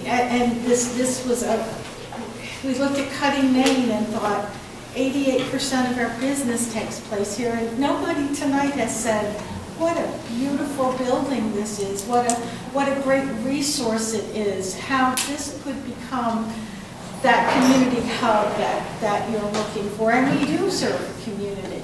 And many of you who talk about your particular brands are library users here at the main library as well. And we know that, and we want to welcome you here, and even more so. But transparency, like I said, is very difficult when you don't know what it is you're actually going to be proposing. And then Sandy hit. And we couldn't have a meeting with our mayor for weeks and weeks and weeks. So literally, on December 3rd, we had that meeting, and then it started to come together. And so we put it together and put it out there in December. We did not try to hide it, but we didn't know exactly what the recommendation might be. And I believe that we worked earnestly and hard to try to come up with options. With respect to the branch task force that someone mentioned in the strategic plan, I can tell you, because I wrote every word of the strategic plan, that we had to do so and to submit it to the state in order to give back $500,000. And so we were consumed with the effect that that was going to have on us. And quite honestly, this former board was in a state of shock and retreated from many of the things which I think it could have put forward, but it was pretty stunned by that effect. And honestly, some other things in the strategic plan didn't get done. And so it did leave that branch task force hanging, and that was not done, and I admit that. In terms of the timing of decision, I think that I dealt with that. Honestly, we did not have that discussion which the mayor Fiore wanted to have with the members of the Finance Committee until December 3rd. Somebody asked where the repair money for Lincroft went. Well, it went out the door when we gave $499,000 to the township. We had no discussions about that except, well, there it goes. That was it. The proposal to fix the Lincroft Library, to make it a bright, welcoming, efficient place that we knew it could be, was on the table. And we no longer had the resources. The board at that time wisely began to put money into, from its reserves into the operating budget so that you didn't know that we were having trouble. You didn't know that there were cutbacks. We made it up with the reserves because they thought that was the responsible thing to do. And so since 2010, the library has been spending down its reserves to the point to try to hold it all together. And we came to this critical point, which Mr. Monahan referenced. So that's where the money went. And we had a decline in our budget from $4.1 million to $3.4 million. We had to make up a decline in our funding and an increase in expenses at the same time. The impact has been devastating on this library. And the last thing was about the attrition, which I may have touched on, is that we're already down. We're already down 6 or 7 people. And that makes the continuance of the branches at the current level really untenable at this point. We have to, you know, we can work with you, and I already volunteered to work with members of the community to try to come up with some other solutions. I'm not happy about this. This is the worst day of my professional career, to be perfectly honest. But the fact that you came out and wanted to talk about it, and there's the promise that we might come up with something, I'll make it happen. You know, I will do my very best. If we set a date that's not too far in the future, that we can come up with something. We might be sitting here having the same discussion in 2 months, but perhaps not. And I can hope for the best. I'm thinking the savings of $200,000 a year, which is what we're pretty much estimating we save from the closing of the branches. Because we don't have to rehire the people coming in. That's $16,000 a month. Delaying this for 30 days, is it a safe assumption would cost us $16,000? We have a pledge for 10.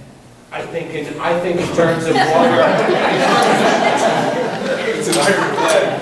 In terms of the short we're talking about, and I think the importance that this means to the community, I really think it would be remarkable if the board turns its back on this community over that kind of shortfall, not to give a window of time to see if there are possibilities to transition these libraries in a healthy way. If we're going to do it, though, what are we going to do? Are we going to do nothing for 30 days and have the same conversation? Because this is not the first time we've had this conversation. And no, I think we had it last month, and I think November and December. They need to come back in a week. Who comes back in a proposal? Who does what? People who want the library open and kept open need to organize, come back in 1 week, and propose. We need 2 weeks, 2 weeks. We don't have a lot of time. Well, we need to work with you on the proposal. We don't know the details of the numbers. There's some things I agree with that, Mike. How can we coordinate this? It has to be coordinated, collaborate out. I've spoken to Mr. Winchell, the officers of the board here have spoken to Mr. Winchell, and we will continue to have a discussion, and I extended that to him. And the fact of the matter is that whatever plan we come up with has to be financially stable and personnel stable. Volunteers can only make something run so long. So, well, let's see. You know, if you're going to come up with if you're going to come to us with a plan, it has to be concrete. Everything has to be ironed out. We have to know who's going to do what and when they're going to do what. And the door's open. If people want to come with plans and to keep a branch functioning, I'm open to hear it. And I think everyone else on this, up here would say the same exact thing. Who do they coordinate with? So I nominate my company. My company can serve as our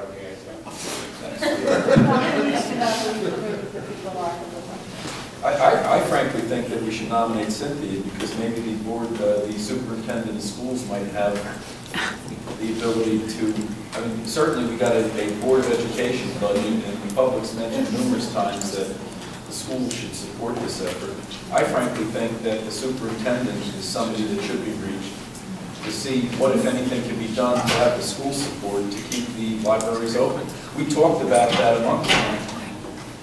I mean, like I said previously, I'm fairly convinced that we're as tight as we can be right now, and it's almost inevitable. But there could be something potentially that comes from the superintendent or the Board of Education that might shed some light on keeping these libraries open. And plus, they own Lincroft, and they have the power to do what they want with that building, and certainly they have to be part of the conversation for Lincroft. Lawyers make a great case, don't they? Well, you know, just to echo Steve's sentiments, I mean, look at listen, I only recommend that because I think somebody should have a line into the Board of Education. I mean, if this same meeting was held at the Board of Education. Considering the proximity of Navesink and Lincroft to existing schools. Sure. But I think anybody on this board, it's clear to see that with the notice issue, I mean, if you know, the gentleman's got 20 days notice on this, I don't think that that's enough to shut these libraries down. I really don't. I think that it would be really a mistake to act if the communities had that kind of notice. And I think that if we all feel it's heading in this direction, there's got to be a very swift action taken to get some serious decisions made. We talked about grassroots fundraising. Last meeting, Susan talked about that and what kind of effort it really takes to put a grassroots fundraising in place. And it's not something that happens in 30 days. And will happen on an annual basis. And will happen on an annual basis. I mean, you know, you look at the funding that's been held, I mean, you get people that donate, and then you try to find them next year, and they're not around. So, I mean, the reality of this thing is that unless there is a very serious funding source to keep these libraries open, we're going to be struggling with this from year to year. But to act, I think, on that short time constraint would be a mistake, and that's why I was interested in hearing, you know, how this would work procedurally, Mr. McCumber, as far as budgeting. Well, you know, if this were a Board of Education, you know, there are time limits by which we have to submit budgets, and they have to be approved by the commissioner. I don't believe we have any such overseeing authority. You know, we're given a certain amount of money by the township, minus, you know, various expenses, and we decide how to expend those resources. You know, one thing I just asked Susan was, is it going to hamstring you not to have a budget in place for an entire month?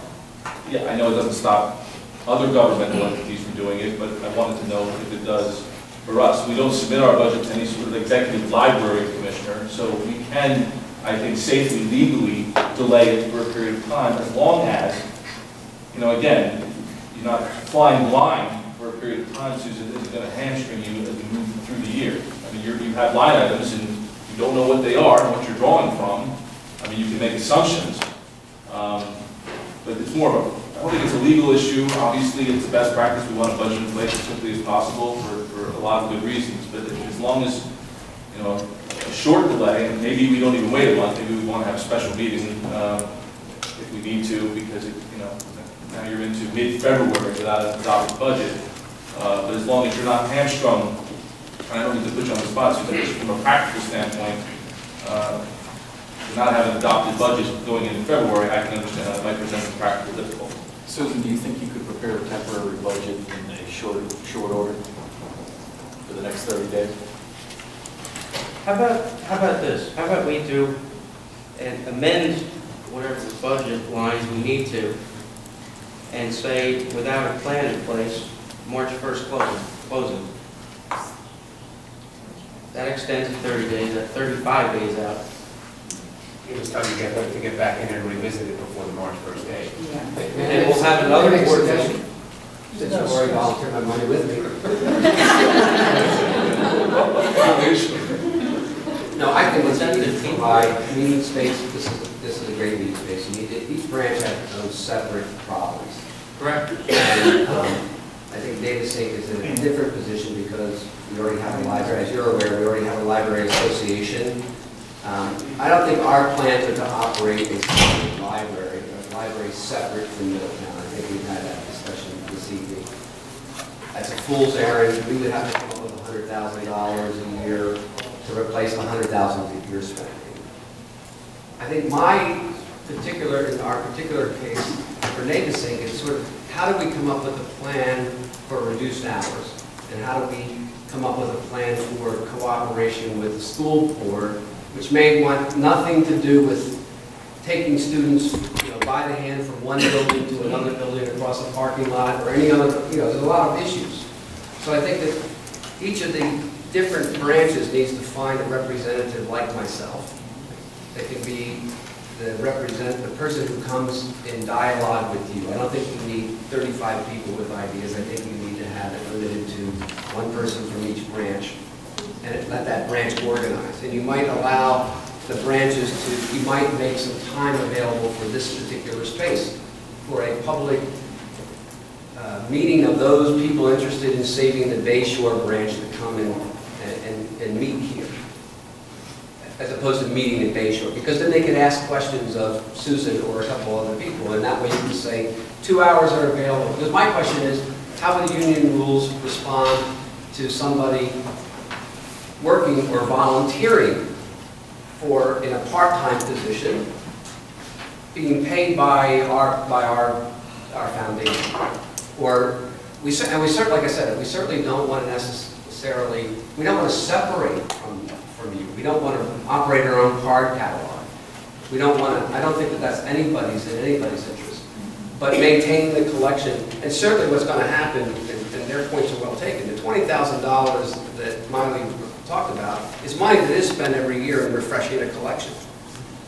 And that's a big nut, and we will not have in 5 years a collection like we do today if we don't put that kind of money. So all I was asking for was a chance to find out what the community is willing to dig into their pockets to do.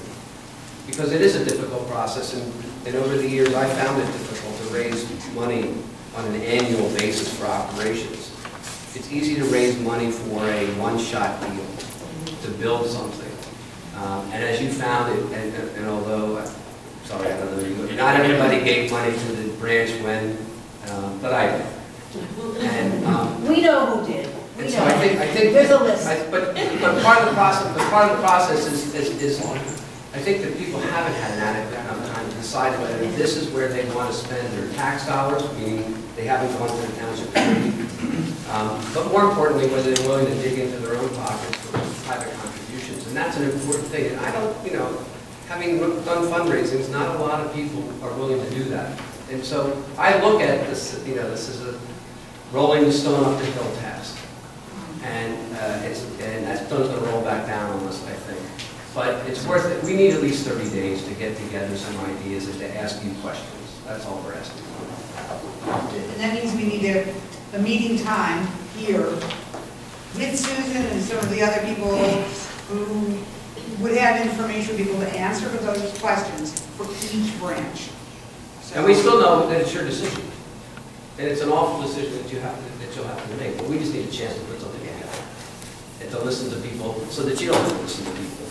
I know I'm going to go back and you're going to want to know when am I going to have the meeting at the Native State Library. And I'm trying to sit here thinking, what's my wife going to let me out of the house? But probably next Wednesday, if I announce something today, I can have people get together by next Wednesday. But I couldn't come back to you in a week with ideas.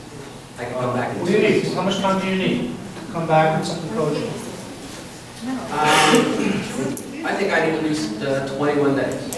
I also think there needs to be a dialogue, though, because we do have information that they don't have, that they need in terms of the numbers in order to put some concepts together. I think it needs to be So they need 3 collaborative. weeks to come back with something, and we need to be able to communicate with them during the 3 weeks, to give them the information they need. Who's going to be the point man? Or will Person. Well, I think it should be somebody who's familiar with the union rules. Wouldn't the finance committee be the best people to discuss these issues? Together with the director. together with the director. I mean, the director, I think, is crucial, and I think the finance committee is certainly in a position to discuss the number. I mean, what else are we talking about besides money? How about a representative from the township? And a representative from the township. No? I mean, you figure you've got 3 libraries, 3 representatives. I know, the township has the money. Well, we're the ones who are meeting. Let's go to the meeting for tonight. I think we want to keep it as simple as we can, and I'm not sure we can compel, other entities to. And the schools are, at least, listen, I think that Bay Shore's issues, the reason there's 6 computers at Bay Shore is because the schools require kids to submit their homework electronically, and not everybody in Bay Shore has access to computers. Yes.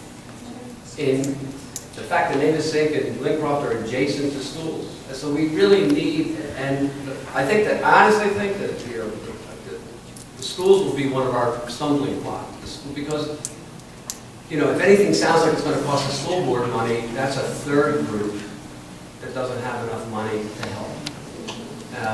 But I do think that it would be important to try to get a representative from the school who are engaged.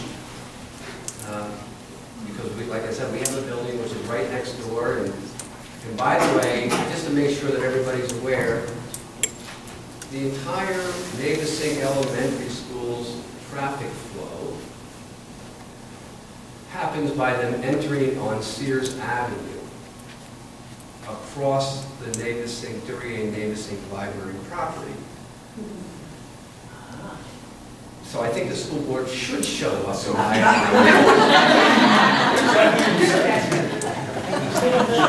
Build a fence?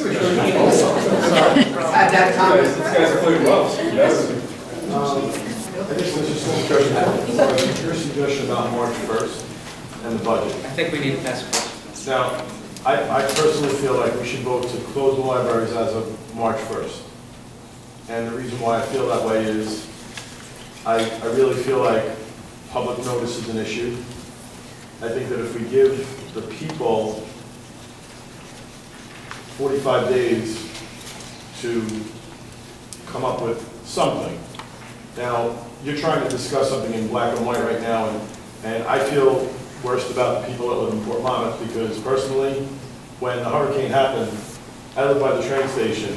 But what I did was I went and I donated time and money and resources to Keensburg and Fort Monmouth because I couldn't deal with the fact going to sleep at night with people starving and cold. I did the same thing.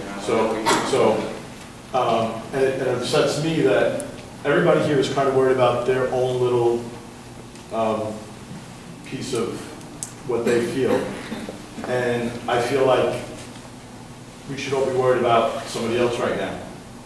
So 45 days, and if need be, I'll volunteer my time to find out about Fort Monmouth myself. So I'll do that, and I'll do that tonight. And I'll say, just like this gentleman said that he'll donate $10,000, I'll donate money towards the Fort Monmouth Library out of my own personal funds. And I'll look to help them out because I feel like it's sad to me that it seems like nobody cares. And everybody, well, no, I'm saying, I know that you do, but everybody's kind of worried about Lincroft. It's not that they don't care, right? No, don't get me wrong, it's just that everybody's worried about something in their own backyard. And my concern is the fact that there are people that are homeless right now. Right, and that's where they're thinking right now. So, and I think that it's great that some little kid in Navesink can go to a library and read a book, and then there's a kid that doesn't have a bed in Fort Monmouth. So I think that we should vote to close the libraries. I think they should close. I think that the community should take responsibility for these buildings, but that's just, I'm just one vote on this board. And I feel like everybody here is well represented in two of the three communities, and I think that they should come up with some type of response. Being new here, I feel like adequate notice wasn't given. And that's just my opinion. I think that it should have been plastered on the front of every library saying, this library is going to close if you don't do something or you get involved. But that's just something that I would do, because if I don't know, if you're gonna close Navasink, you say, this library is gonna, just for your information, the fact that you're here right now, as of January 26th, you will not be. So, I mean, public notice is what it is, and I know legally what the requirements are. Morally, I feel like the responsibility that March 1st is fair. I don't know if anybody else feels that way on the board, but I feel like March 1st is fair. I think March 1st is very fair, and to redo the budget for 2 months, I mean, let's be honest. If you need somebody to go and sit down with numbers, I'll put my time into that as well. But I feel like, honestly, every budget has a little, let's say, fat in it and wiggle room. I think we have enough wiggle room for March 1st. After that, I don't agree. I don't agree there's any wiggle room, because I looked at it and the numbers are the numbers. So, and I feel terrible for these people, specifically the young girls that come here and their memories of the library are so heartfelt. And it bothers me that this is my first meeting. But I really feel like the libraries have to close unless the community gets involved. And I'm part of the community. I don't live in Fort Monmouth, but I'm gonna find out whatever I have to find out, and I'm gonna try to help them out, because those 6 computers could make a huge difference in 300 lives. So, I mean, that's my own personal opinion. Talking about voting to close them on March 1st, and that's it, and it's just a matter of giving additional notice, so people are ready for it. And an option for A proposal, they're gonna come back with a proposal. They can come back with a proposal to change our mind, but the truth is that we have to vote on this. They have to close. I don't think going forward with the budget after March 1st, leaving the door open to possibly keeping the branches open under our finances is acceptable. Well, let's say the finance committee meets with the representatives of these branches.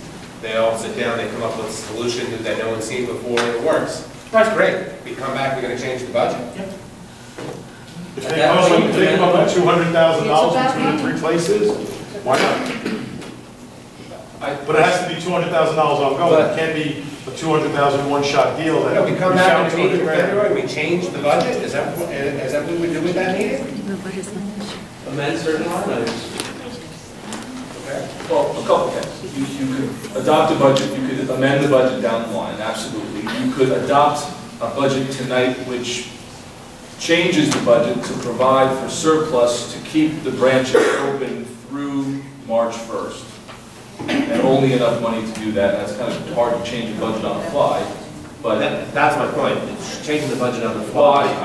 This is not the ideal. This is an inelegant process. Say again? It would be done formally at the March meeting. The adoption of the...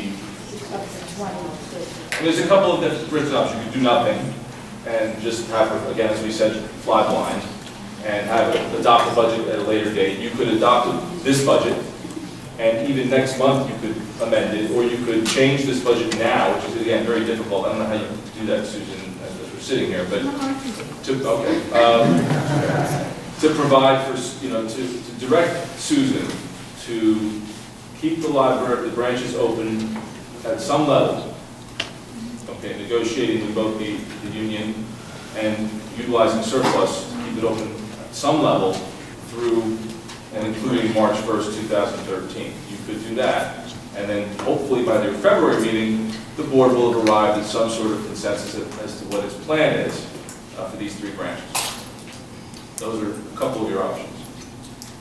But the longer we go without, a budget in place, the more expense we incur, and it just means you're taking from other line items down the line.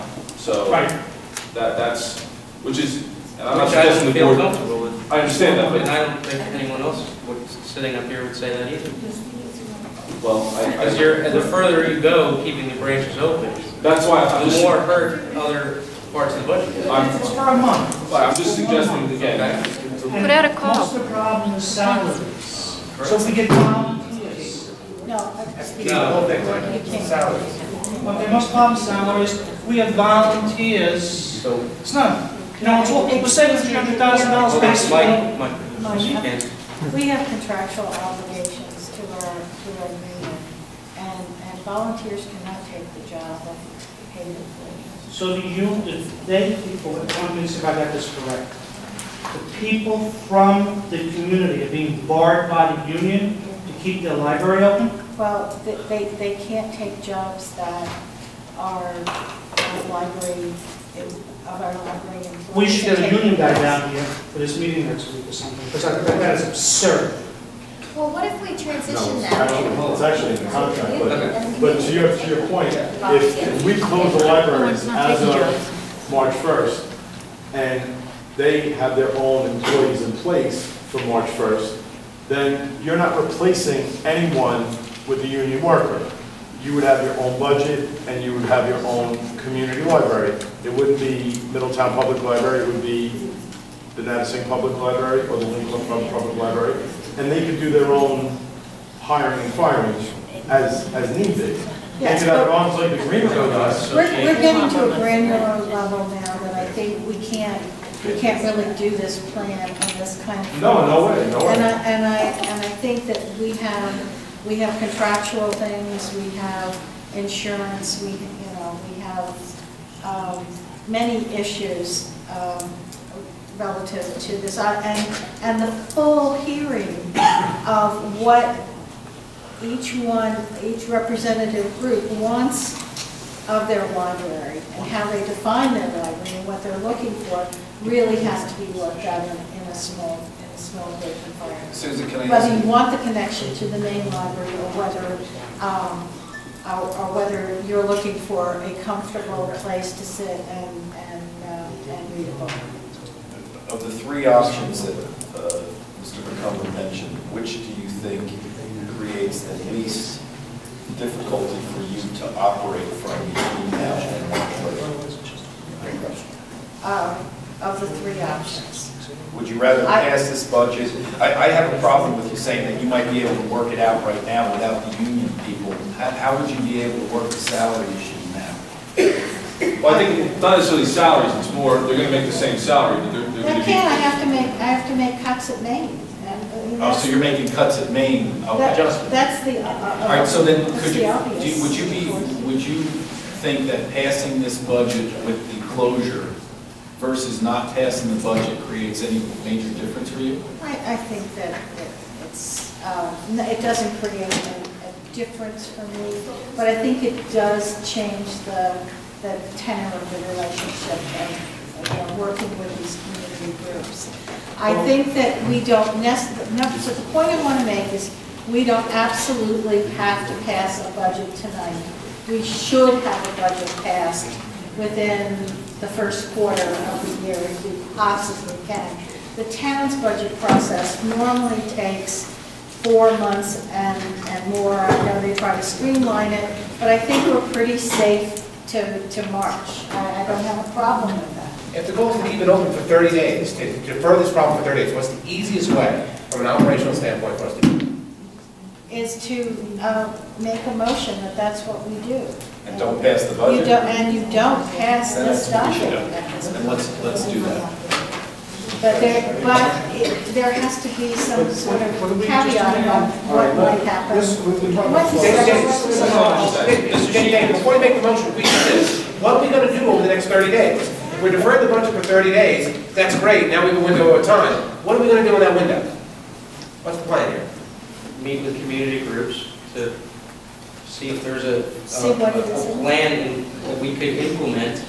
Finance committee and Susan are going to meet with the designated representative of each branch? Yes, it's self-organized. Is there a representative from each of the three branches that will stand up now to take the responsibility of acting as a representative? And we have 3 people stand up, please. Can we get names? If we could just, does anybody have an objection?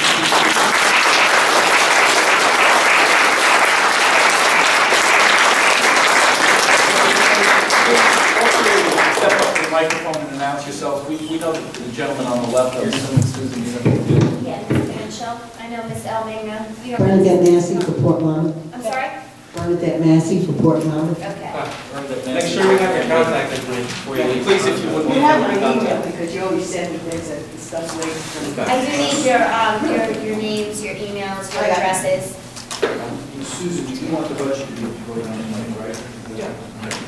In the plan. I'll make a motion that we vote on the budget with the stipulation of a 30-day, March 1st. March 1st. That's 45 days. That's not, let me just say, that's not what Susan I said I could do just without said. passage. Without that. So really, what we need, whoever made the motion to pass the budget should withdraw the I made motion. the motion, I withdraw the motion. Was it your? Okay, so then, now I motion that we postpone the decision on the close to 45 days. March 1st. March 1st. No. I think the anticipation is at the next meeting, There was no viable plan. There's no viable plan in place. by the February meeting. That option was if we chose to I move pass. that we vote on the budget at the next meeting. We can just, we'll put that on the agenda, okay? Does anyone have a problem with that? I think that's so. To the comment from Rob over here is that if the branches are to be closed, that the possibility of that happening should be announced early enough so that participation can. Well, I motion that the board tonight states, as a fact, March 1st, the branches will be closed. There's no other discussion. On March 1st, the branches are closed. And that's it. As far as handing them off to a community organization, they are given 45 days from now until then to organize amongst themselves. So this way, our budget, you can't make a budget unless you know that this is the line in the sand. That is the line in the sand. Okay? The line in the sand is going to be March 1st. Correct. Okay? It doesn't matter how much money is raised by anyone here because we can't count on that in our budget for the next 10 years. Correct. Okay? So I want to make it clear that this way, there's not going to be a confusion to say, are the closings happening? Are they not? Are we waiting until next month? Are they not? I think we should vote the fact that the libraries, the branches are closing as of March 1st and wipe our hands of that decision because this way we can move forward and make an effective budget for the rest of the year. If you can keep kicking this down the road, God knows we live in a society that seems like what everybody does. I'm not about that. We have a bill, we have to pay it. We have a budget, we have to pass it. March 1st is the day. If anyone here doesn't agree with that, I apologize in advance but I'm fighting for you right now. Okay? Because they want to close it January 21st. So we're giving January 25th, I apologize. We're giving you extra time because I don't feel like adequate notice was given. So other than that, we don't have the money. So basically, that's it. You're going to keep on kicking the can down. Waiting until next month to vote on it again? Really? I just, Mr. Cordiano, I would suggest that if we're holding off on the vote on the budget, then we hold off on the vote on the budget. The budget can be passed at the next meeting. What's the date of the next meeting, Susan, you know? I don't know, third Wednesday. And at that time, we could vote to close the libraries for March 1st. And it seems to me to be the same source of conduct. And frankly, right now, with the meeting that we've had, there's plenty of time. No, what I'm saying is that unless somebody in this room has $300,000 a year that they're going to pledge for the next 10 years. Right, but this is all the conjecture of what we're going to develop over the next 44 days or however many days. No, what I'm saying is there's no conjecture involved. There's going to be proposals. We've already discussed the fact that we're going to put 3 people on as representatives that are going to be joined with the finance committee and the director to sit down at some date and time to establish what, if anything, can be done. As far as I'm concerned, we've acted. Now, I don't know how much more discussion we have to have over this. We just withheld passing the budget at the request of the public. I think it was a very positive thing to do, and at this point, we should move on to the rest of the business tonight. That's correct. Yeah. The motion's been withdrawn. Table the budget till February meeting. That was my motion. Mr. Steve's motion. Monahan I'll second made a Steve's. motion I'll second What's your Steve's motion? motion. to postpone the budget until February If the 20th motion was meeting. withdrawn, which it was, I don't even know that you need to table it, because we're No, not. Mr. Monahan made a motion. Oh, he did? He did make a new motion. Okay. I'd like to, because I don't know the belabor the point, but I think probably the best solution we have here is going to be community libraries. And I think the key to this solution to this problem is the fact that you won't have the labor costs that we have. You say it's $100,000 to run Madison. That's our cost to run Madison, is $100,000. About 73% of our costs are labor costs, because we have to deal with civil service. Well, we have the pleasure of dealing with civil service. You don't. At the community level, you can, as Ms. McGann pointed out in her comments, to operate the library is really $21,000 plus labor. To operate Lincroft is $31,000 plus labor costs. To operate Bayshore is $29,000 plus labor. You won't have our labor costs. So there's things you can do at the community level that we can't do. And I think that probably is the best solution. And Rob, I agree. Transitioning that is probably the best solution. But to draw a line in the sand is unnecessary, because we're voting on the budget in February. The budget that we're voting on doesn't include the branches. No, so I understand. there's a 30-day window to solve this problem, and there's no need to do anything other than take the budget. I'm not even sure if this is even possible, because I think that what exists is reverter clauses under the deed. Yes, Right. I don't think that it's What about- possible to convey the properties to the community without enacting the reverter clause, which right now is why you got the dollar lease and why the buildings are township property. But they have control over Navasink, and Lincroft have to go to the Board of Ed and get a similar deed from the Board of Ed. To operate a community library, those are the things that have to be talked about. Well, listen, if there's a way to negotiate the transfer. We'll discuss those over the next Yeah. month. Now, who would be And if we the come back people to to the discuss, again, Navasink was mentioned, Lincroft was mentioned, the building in Port Monmouth, how The much township building? owns that. The township owns it. Yes. So, we would speak to the committee about that to see if we could keep the same agreement that's there as it is now. I would say, because you have a dollar lease for. We don't have to, it does automatically. So if we were to find $20,000 a year in salary, that we could hire part-time people to open the library or whatever it is, to open it on a limited basis so they have access. I'm just talking about something very simple, where you're paying $80,000 a year for, is it Navasink right now? And you were able to man it with one full-time person at $30,000 a year or $35,000 a year, and a couple of part-time people or volunteers. That would be on them to do that. So that's what I'm saying is, but if you do this now, where you say you're going to vote on it again, and we're going to talk about it again, the only reason why I say I'm motioning to close the libraries, so this way there's a sense of it's done, and there'll be a little bit more motivation for everybody to get up and say, let's do something about it, versus, well, we'll talk about it next month, and the budget will be without it, and then we're going to vote next month for the budget, so it's going to be March 1st. So can you summarize whatever motion you're making? I want to make a motion to say, as of March 1st. Out of order.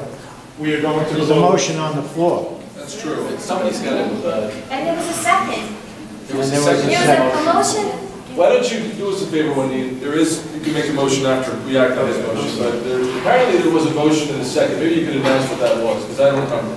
Mr. Monahan motioned to postpone the budget until, and vote on it to February 20th meeting. And Mr. Convery seconded that motion. Okay. I think we've had more than enough We have a roll discussion. call vote on that. So we'll take a roll call vote as requested. Mr. Seberg? Yes. Ms. Breen? Yes. Mr. Nelson? I'm sorry, could you repeat? Motion to postpone the budget Till until, February. vote until February 20th.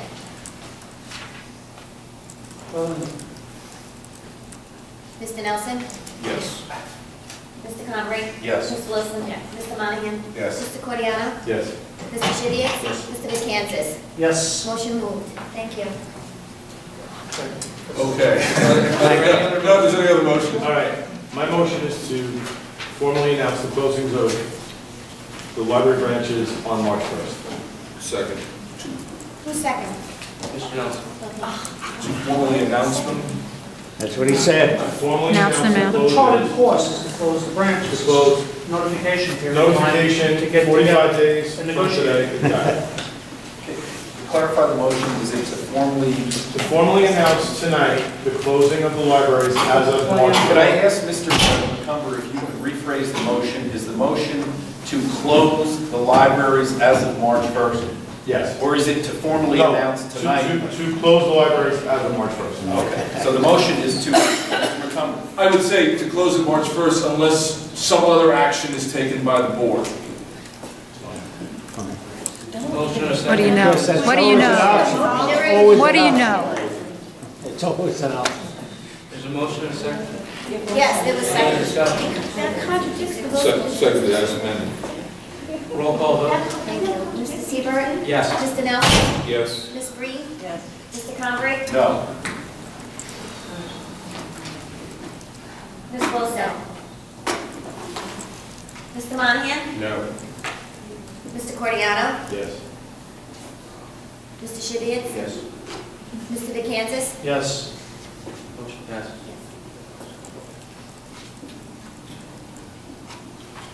Correspondence. Correspondence.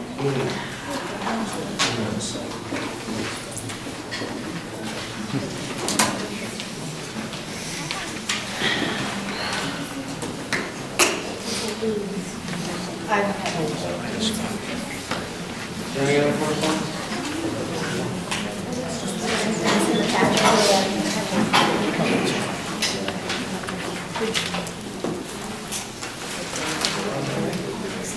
Director report. You know, one more quick thing.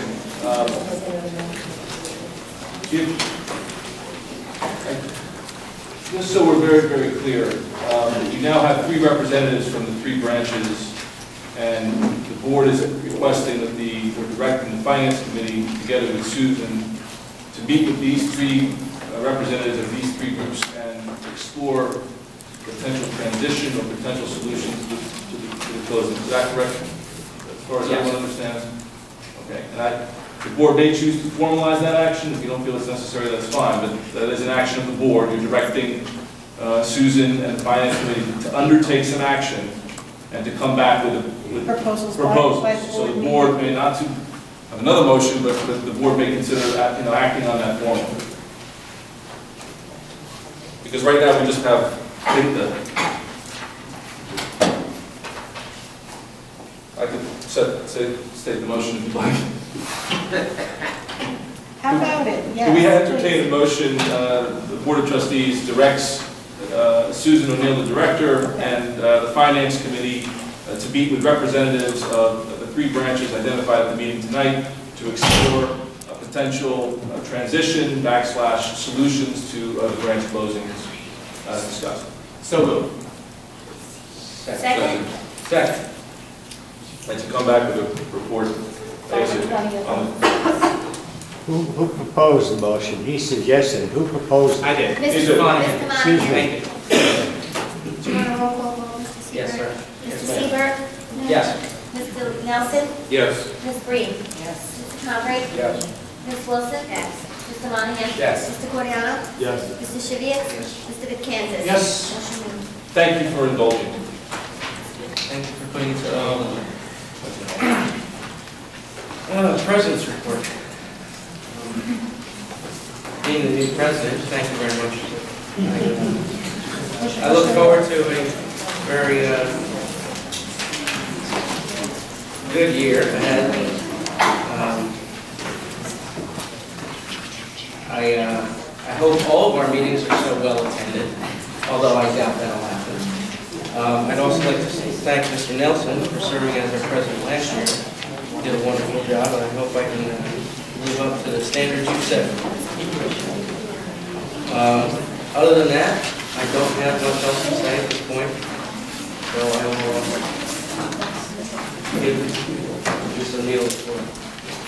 Okay, you all received my director's report. I'm happy to answer any questions that you might have. There is a business item under new business that I did discuss. in the report with regard to establishment of the rental book collection. And I have a little spreadsheet, I believe, in regard to that. Anything that you would like to ask me? All right, our work has been very busy, sending out requests for proposal for the business that we will transact this year, the various vendors. We send RFPs out for materials and all the other assorted things that libraries need to purchase in order to operate. So we may have some questions later on if we get into that part of it. The highlight of my report was, oh yes, how could I forget that? For the third year in a row, the library's level of borrowing topped 1 million items, so kudos to us. It was a surprise to me. It must have taken place on December 29th or 20th, 30th, or 31st, because it was just a tiny bit over, but we'll take it, millions and millions. And that is actually, continues to make us at the top or near the top of the independent libraries throughout the state of New Jersey in terms of the level of borrowing that takes place here. And that's not all we do, as you know, but it's sort of nice to brag a little bit about that. So thank you for the fantastic presentation. Any other questions? Okay, I usually give the foundation report, so I'll just go into that. The Library Foundation is meeting next week, and so I really have nothing to add other than the information that we received last month from me. And I believe that they will be looking at the potential for some new fundraising options in addition to their annual campaign, which was postponed because of the timing of Superstorm Sandy and the sensibility to not go around and asking people for donations at that time. So I believe there will also be a cash raffle, a 50-50 raffle this year. That's always been something that has been popular with you, the public, and so they're going to be looking at a couple of things, and I hope as you visit our libraries that you will support this fundraising, because there's no municipal money in their budget that pays for the library programs that we have. The Library Foundation pays 100% of the library programs ever since the Friends of the Library disbanded about 3 or 4 years ago. And to keep the kind of enriching programs coming, their resources have dipped precipitously. And so I hope you will respond to the Foundation's campaign. I'll tell you more about it once things develop. That's it. Foundation? I did that. It was very short. It was like zipping by. Purchasing resolutions. New business.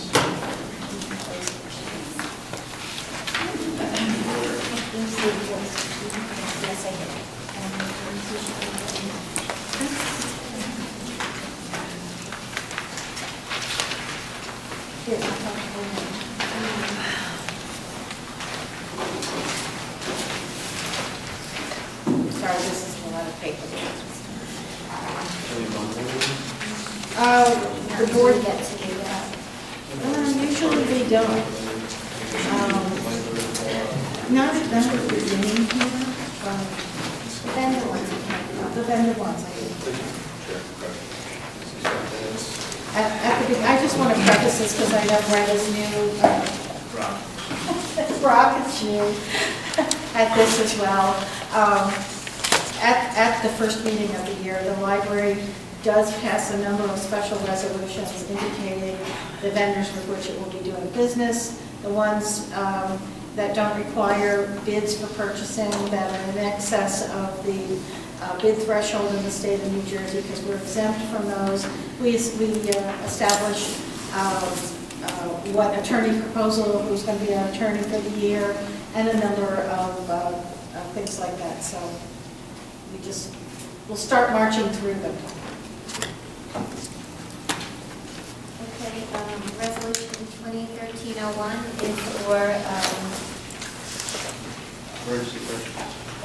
emergency purchases for the list of vendors that we would buy from with amounts under $17,500, and it also establishes the library director as the authorized purchasing agent for single items in the budget up to $17,000. If I added escrow because we have an open purchase with them, and but it's under 75, I believe it's $2,809, so they were added to the under 17.5 list. So, are there any questions about that resolution?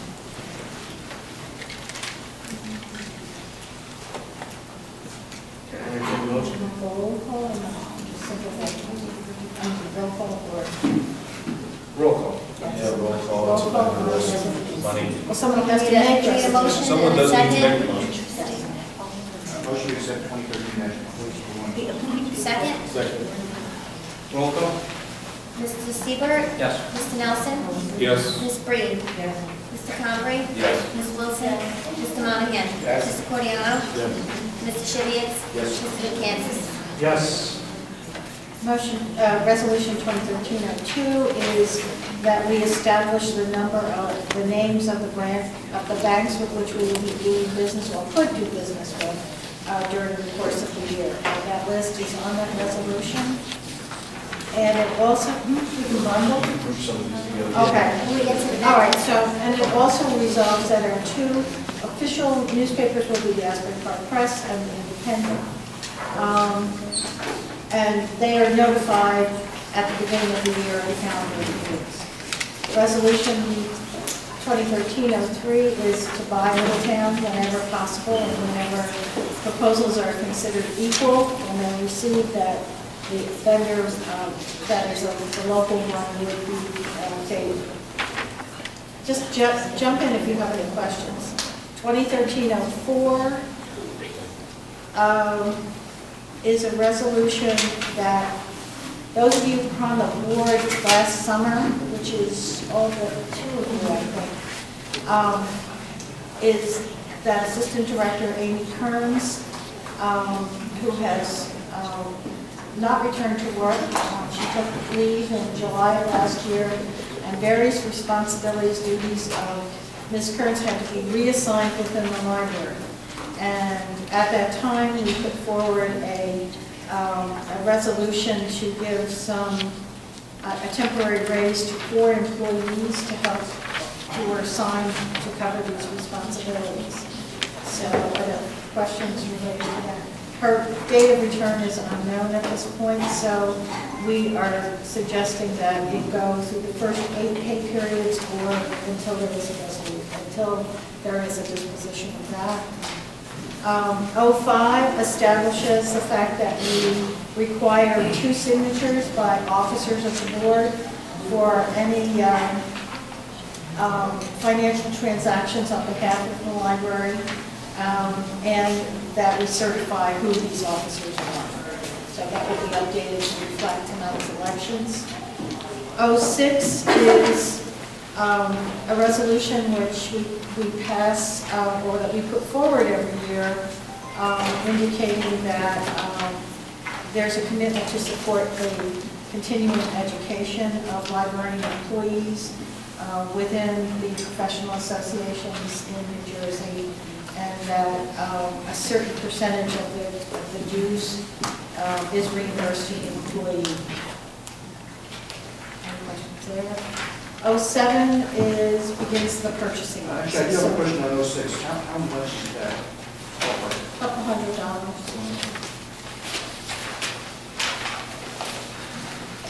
Okay, does anybody want to bundle 1 through 6? Yes, it will. motion? That's the motion. That's your motion? That's my motion. Second the motion to bundle 1 through 6. Okay. Well, actually, it's 2 I think it was 2 through 6. We changed our Oh. law. I apologize. 2 through 6. Any discussion on those before we take the vote? We will move. Mr. Seaver? Yes. Mr. Nelson? Yes. Ms. Breen? Yes. Mr. Conrad? Yes. Ms. Wilson? Mr. Monahan? Yes. Mr. Cordiano? Yes. Mr. Shivia? Yes. Mr. Kansas? Yes. Okay, I'm going to start to bundle my comments. Resolution 2013-07 through...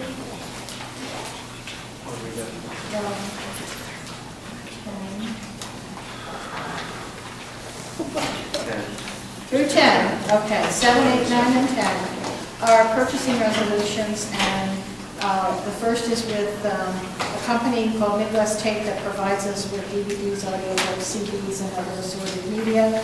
They've responded to our request for proposal, certified, as have all these companies, certified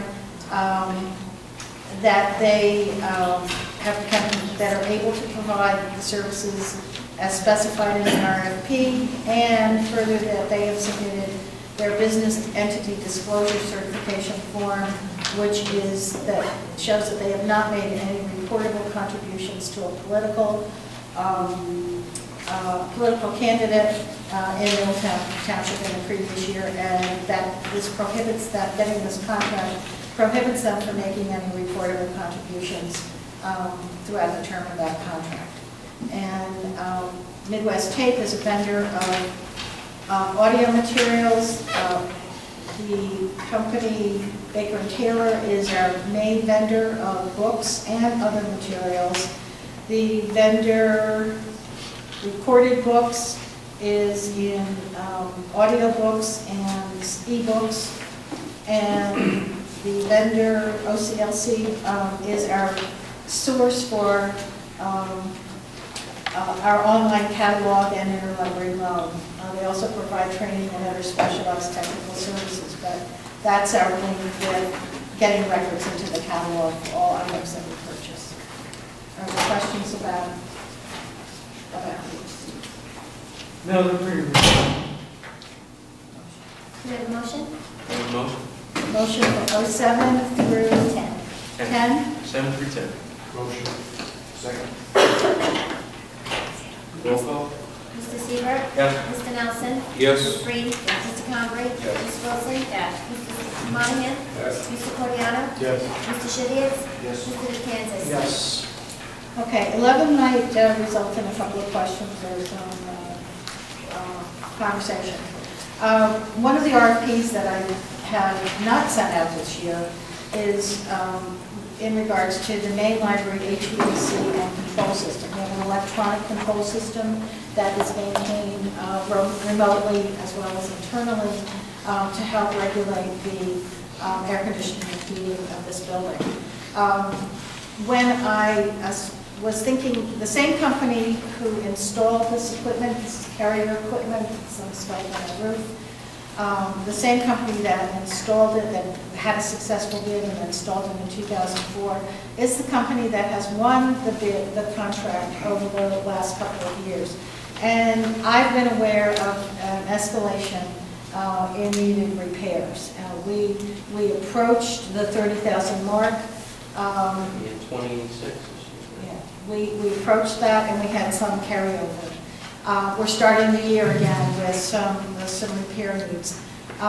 We're starting to not push the limit with overall operation of the HVAC system, but controls and vents and clogs and just the myriad number of things that are happening to a 10-year-old system. We can expect there to be an escalation in these costs. So the company actually came to me with a suggestion that perhaps we prepare this as a bid instead of an RFP and go out to, knowing that it would be in excess of $17,500, and that we go out for a proposal that would include all the monthly and quarterly maintenance that we put in a normal service contract, but it would be all inclusive and would include all repairs that came up during the course of the year. My feeling in doing so, it's either this year or next year. We're so close right now. I anticipate that that we make that mark, and that it is a great protection. It's really good for someone who sits in my shoes, who's not an engineer, because it's beyond just the mechanical part, it's the electronic controls part of it as well. And they provided exceptionally good service. It's a family business that's located in Tinton Falls, but they actually have, the owners are in the Navesink area. However, that's really neither here nor there. Without awarding a contract to them this evening, I'm asking you, telling you that we have the funds to go out for bid for it, to certify that we could award a contract. I'm asking for you to authorize the bidding process, and then in the future, probably not February, but the March meeting, we would be setting, we would have bid responses from qualified vendors, and then you could be making the decision on which one gets the contract. And we do specify all the equipment that we have. We have a very detailed schedule of work that we expect. It's very comprehensive, and we do require that they are carrier certified so that they are qualified to work on the equipment that we have. So it's a matter of do we just do a plain service contract, or do we do an all-inclusive one which has to be put out for bid? And if you like that second proposal, then you would be making resolution 2013. And that's what you recommend? That's what I'm recommending. I think with the escalating costs, and we noticed last year, to be able to go into this year with a all-inclusive plan, I think is a lot more safer. They know our system, or this particular company, who I expected it, knows our system particularly well, and advised them, and I trust their judgment. They think it would be a good deal for us to do that. Any questions? Entertain motion. Motion to accept resolution 21311. Second. Roll call. Question. Committee roll call. Yes. Mr. Susan? Yes. Mr. Nelson? Yes. Ms. Green? Yes. Mr. Conrad? Yes. Ms. Wilson? Yes. Mr. Monahan? Yes. Mr. Coriano? Yes. Mr. Shivia? Yes. Mr. Kansas? Yes. I think motion 12 should be done independently as well. This is the motion to select the firm of McCumber & McCumber as our attorney for our counsel on labor and general contracts. We put an RFP out. We received 3 responses. Mr. McCumber's, Genova, Burns, and Vernoya, which was our counsel prior to 2012, excuse me, and from Willens, Goldman, and Spitzer in Woodbridge. And of these, the blended rate for McCumber & McCumber was $135 an hour, which is the lowest cost proposal. So does someone want to make the resolution to employ I will speak on the McCumber? resolution. It's also, not only do I want to speak on the resolution, but I also want to make the motion.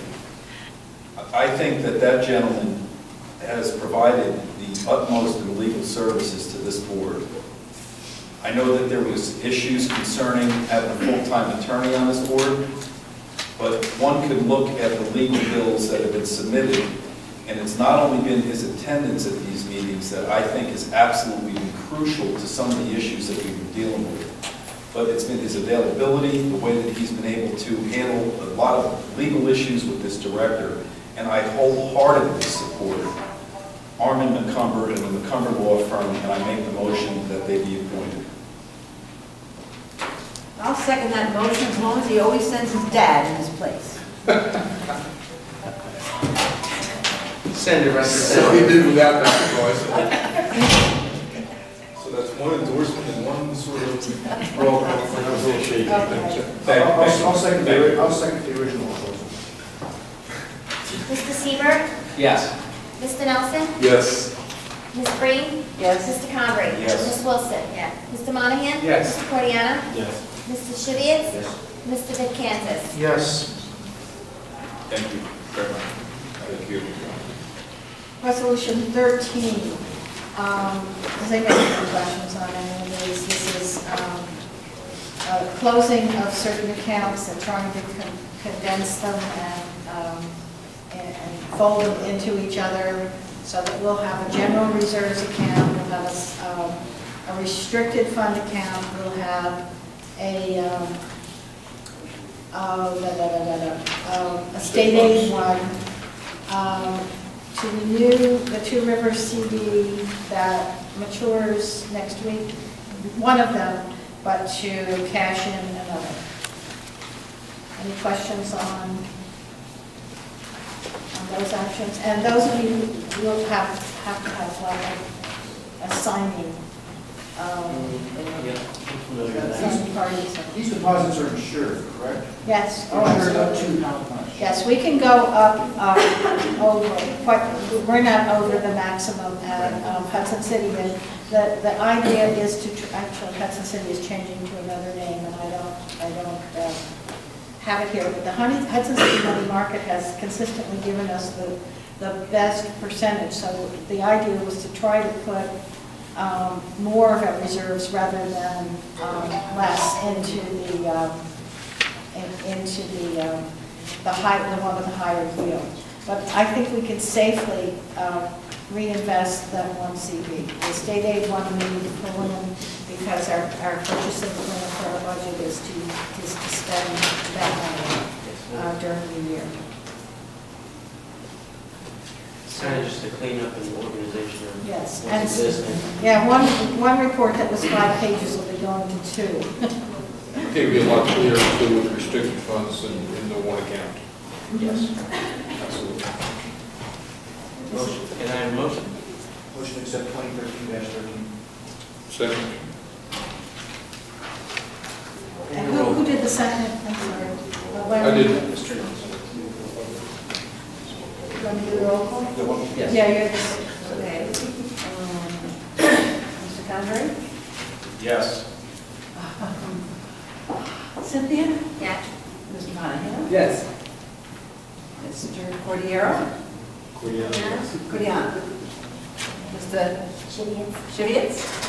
Mr. Vitcantis? Yes. Mr. Nelson? Mr. Yes. Nelson? Mr. Seaver, Oh, yes. and Mr. Seaver. Where's 14 and 15? That's it.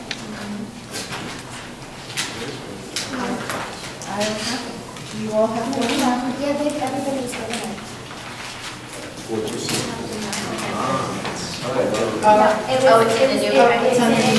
what you were given today.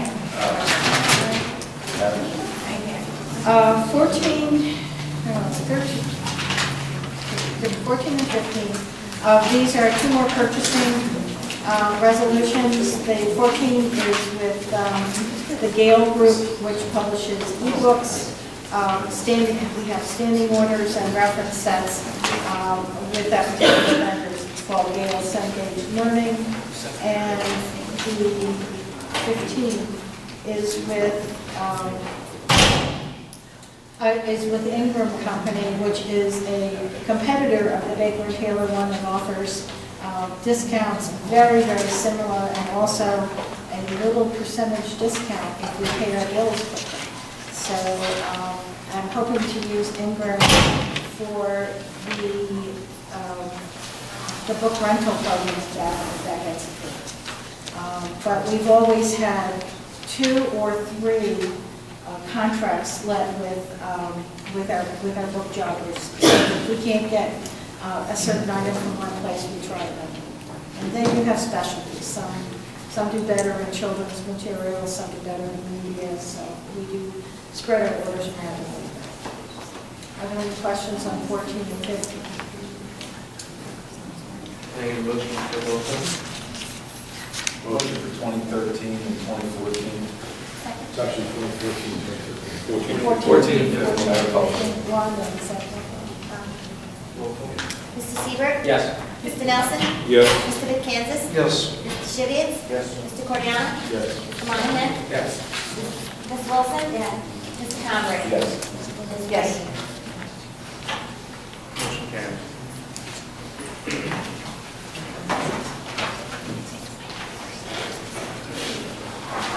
Now, you will see more in February and March because they are all in here. No, standing committees. And, Yes. and also do you want to change in the negotiating? Yes. Okay, so that's. Standing committees, Personnel Committee. Current members, I'm on that. would you like to remain? I'll stay on personnel, yes. Me, I'm on it. All right.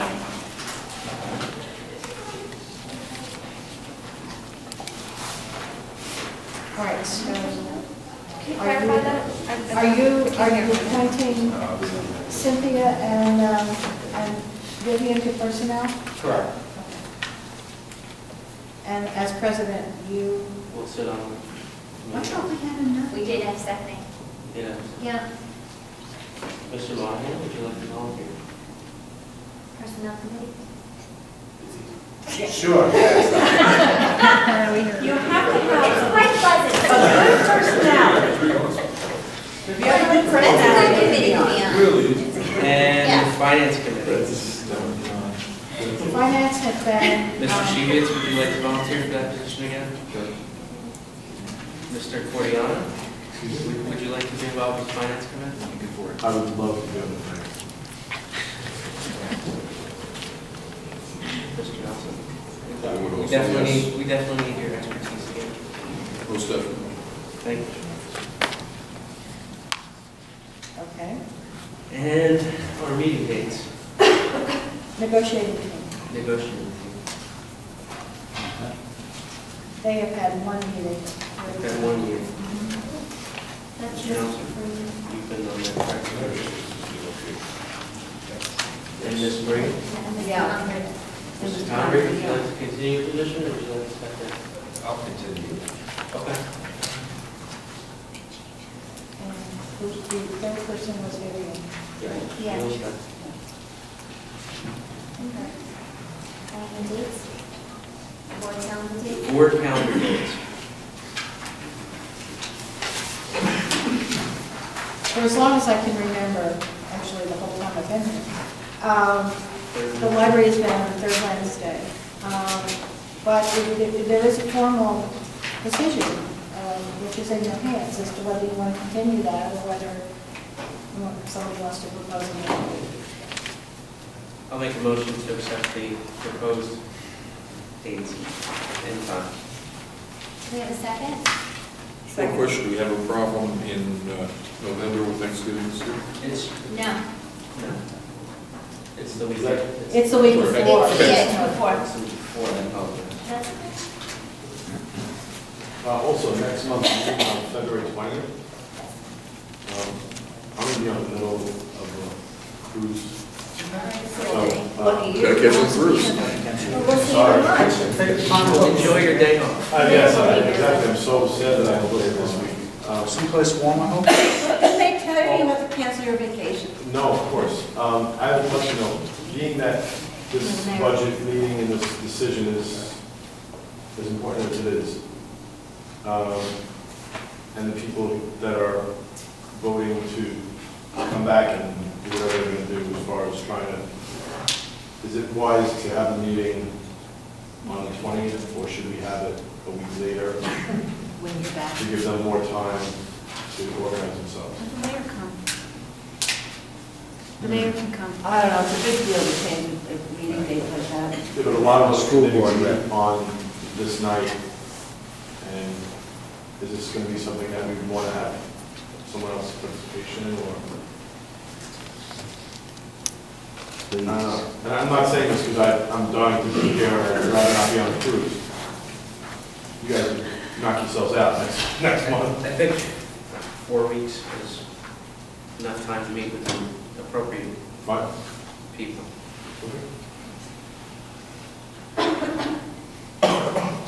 All in favor?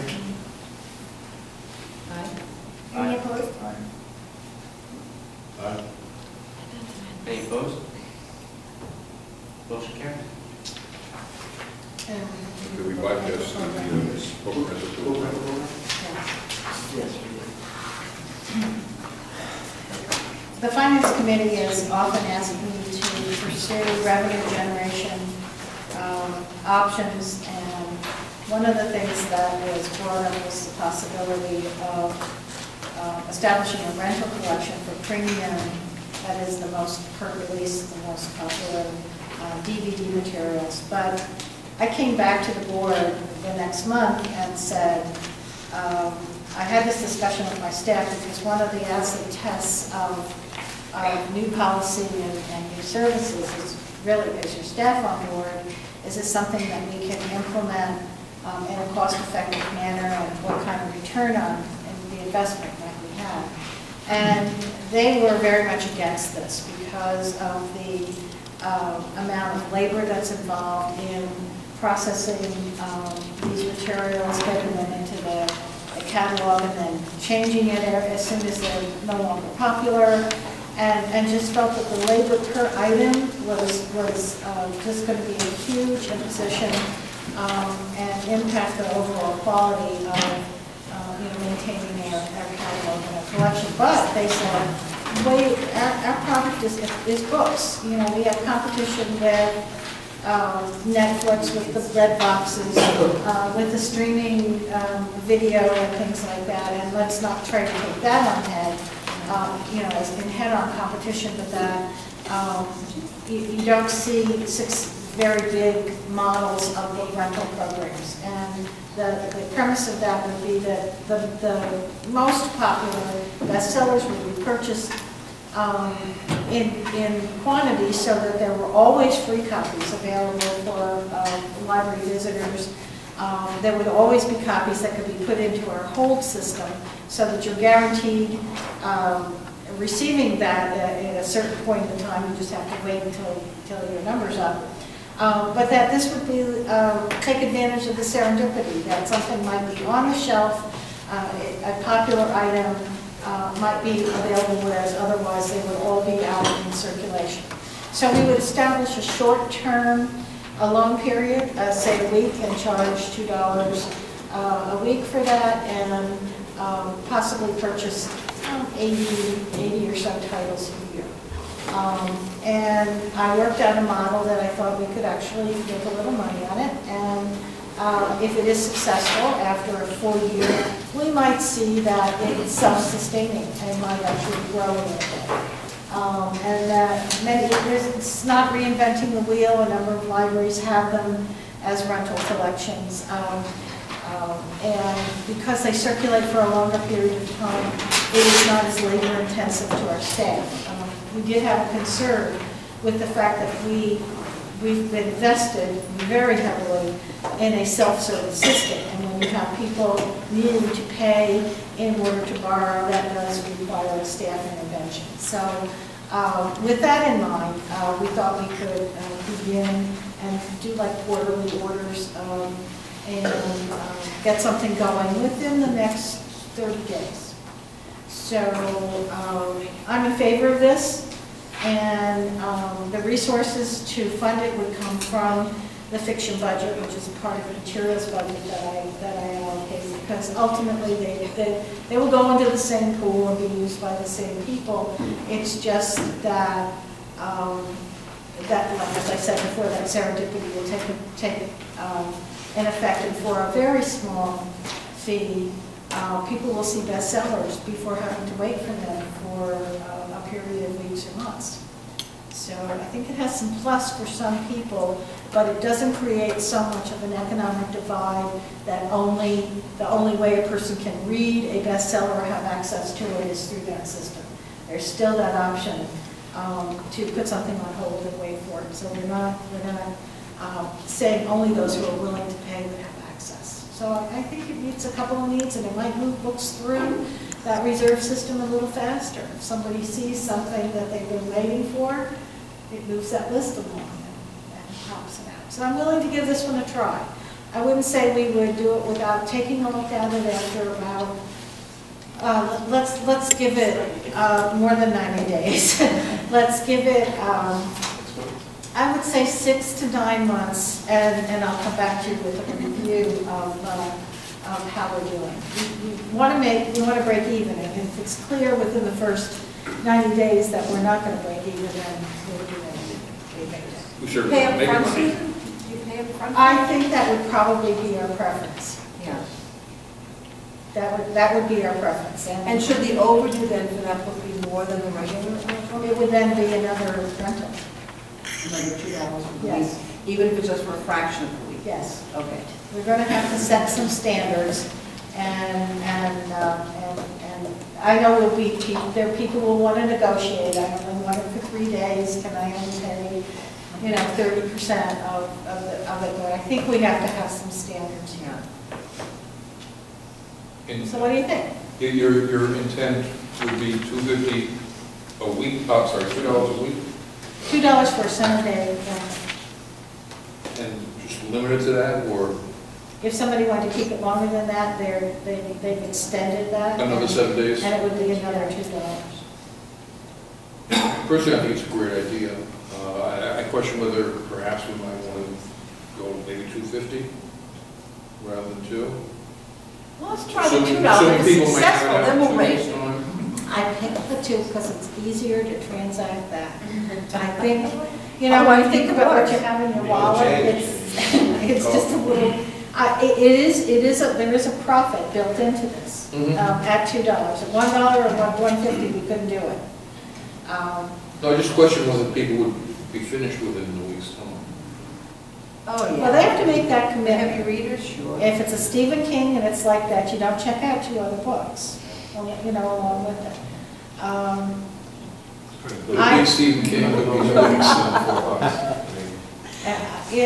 I realize that's not the type of book I would normally put on that shelf. It's going to be the really good news. Not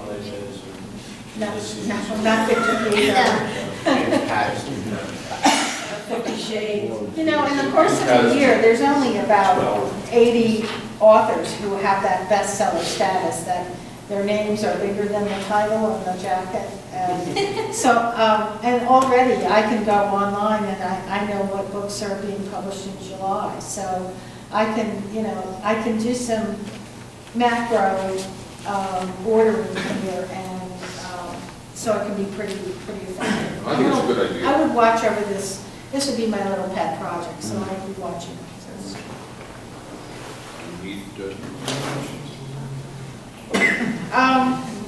Just a simple motion, yes, we want you to proceed. That's okay. No, you don't have to do a Establish roll the call. program, just an aye and an nay. Do we have a motion?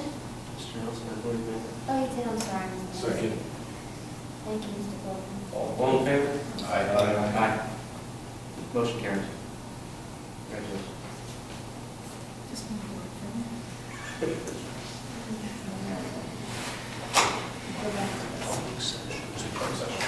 Do we have a motion to adjourn?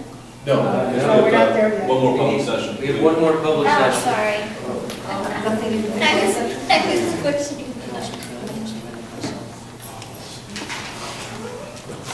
Sorry, I've been doing my thumbs for about the past hour. I know that everybody wants to go home and sleep, but I feel like I just have to bring to the floor an important part of the discussion, which I think has been missed.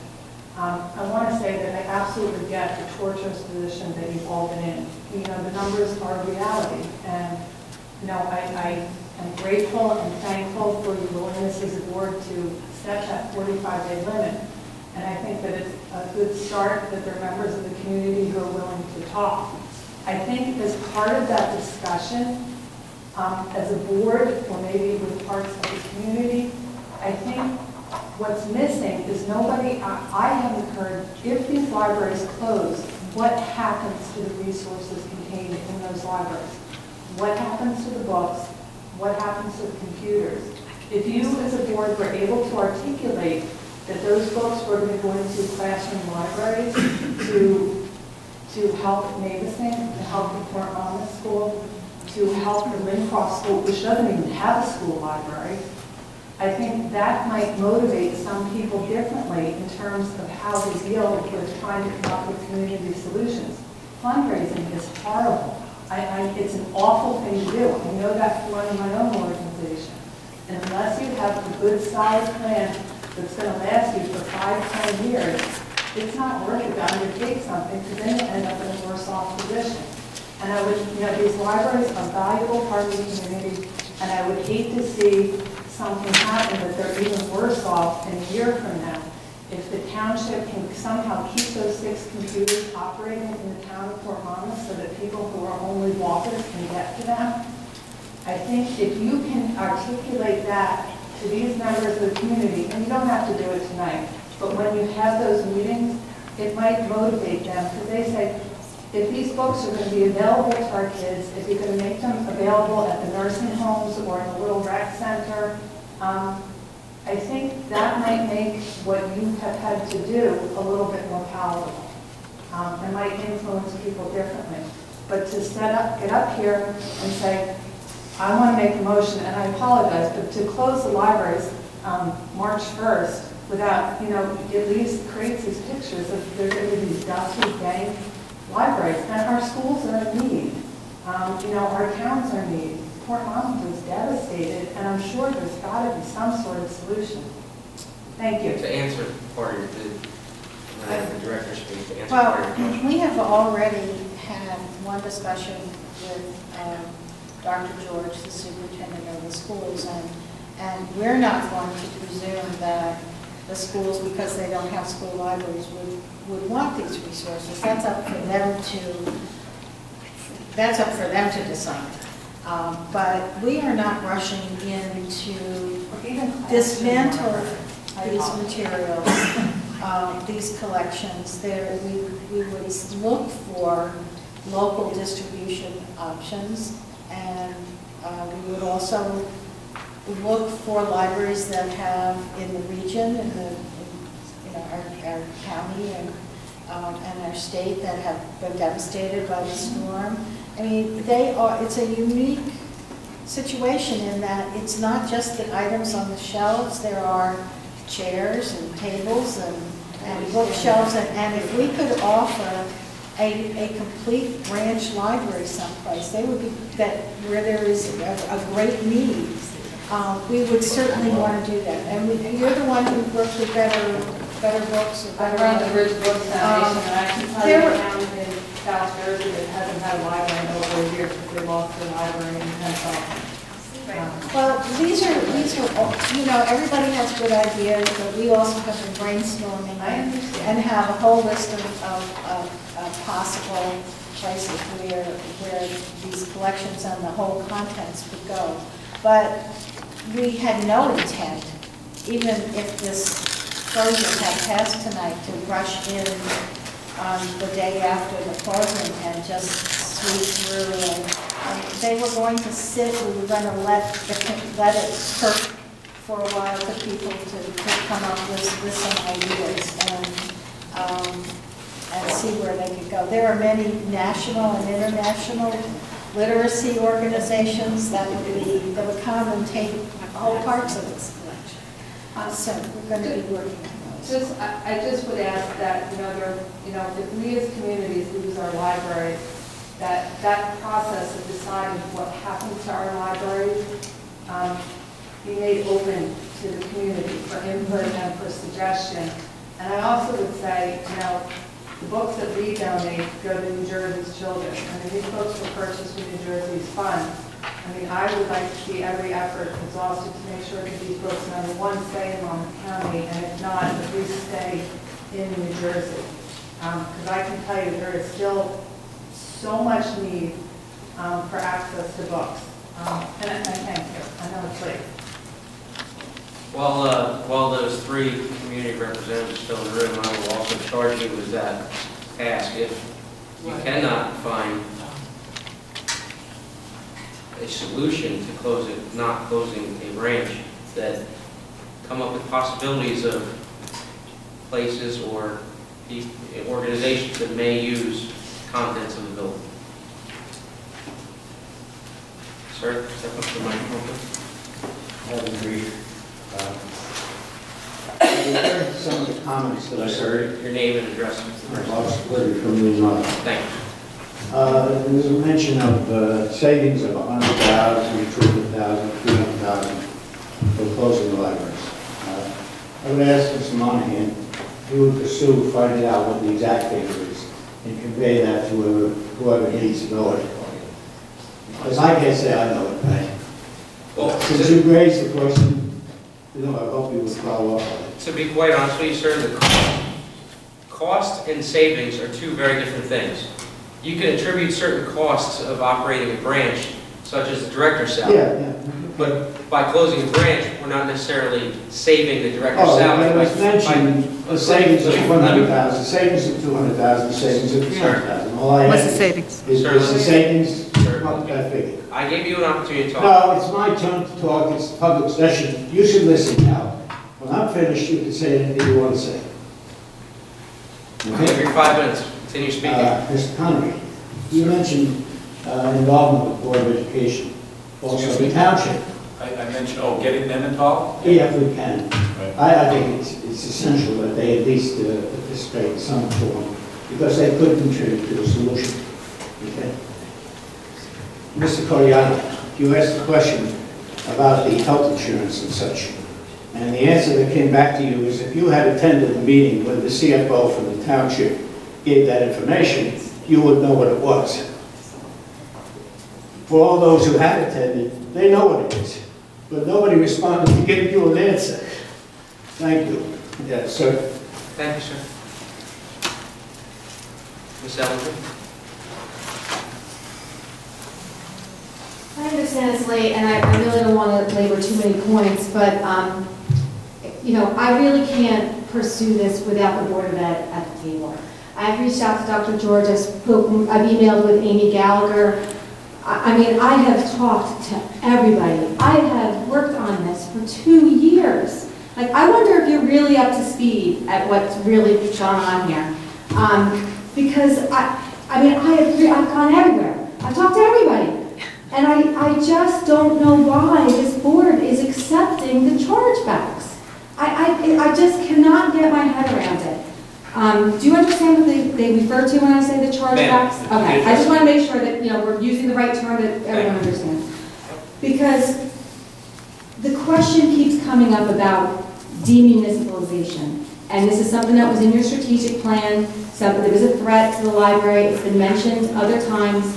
And what worries me, just as a resident, is that if the library is absorbing costs that really are municipal costs because of the accounting system that the township's using to build a library, if the library ever moves out of the hands of the municipal appropriation and it goes over to the county, then we're going to have to pay for that. And that's on you because you've accepted it and it's kind of hidden and it's going to come back to us. So I really want you to address that issue because when Mr. Settembrino took office 2 weeks into his position here on the library board, he met with Lillian Burry to talk about demunicipalization. So it's a question, it's a cloud hanging over us because really Middletown looks more attractive to the county without these 3 branches. They're going to say, wow, you have this beautiful main branch library, and Lillian Burry would love to get this in her crown jewel of libraries to add to her 13 branches.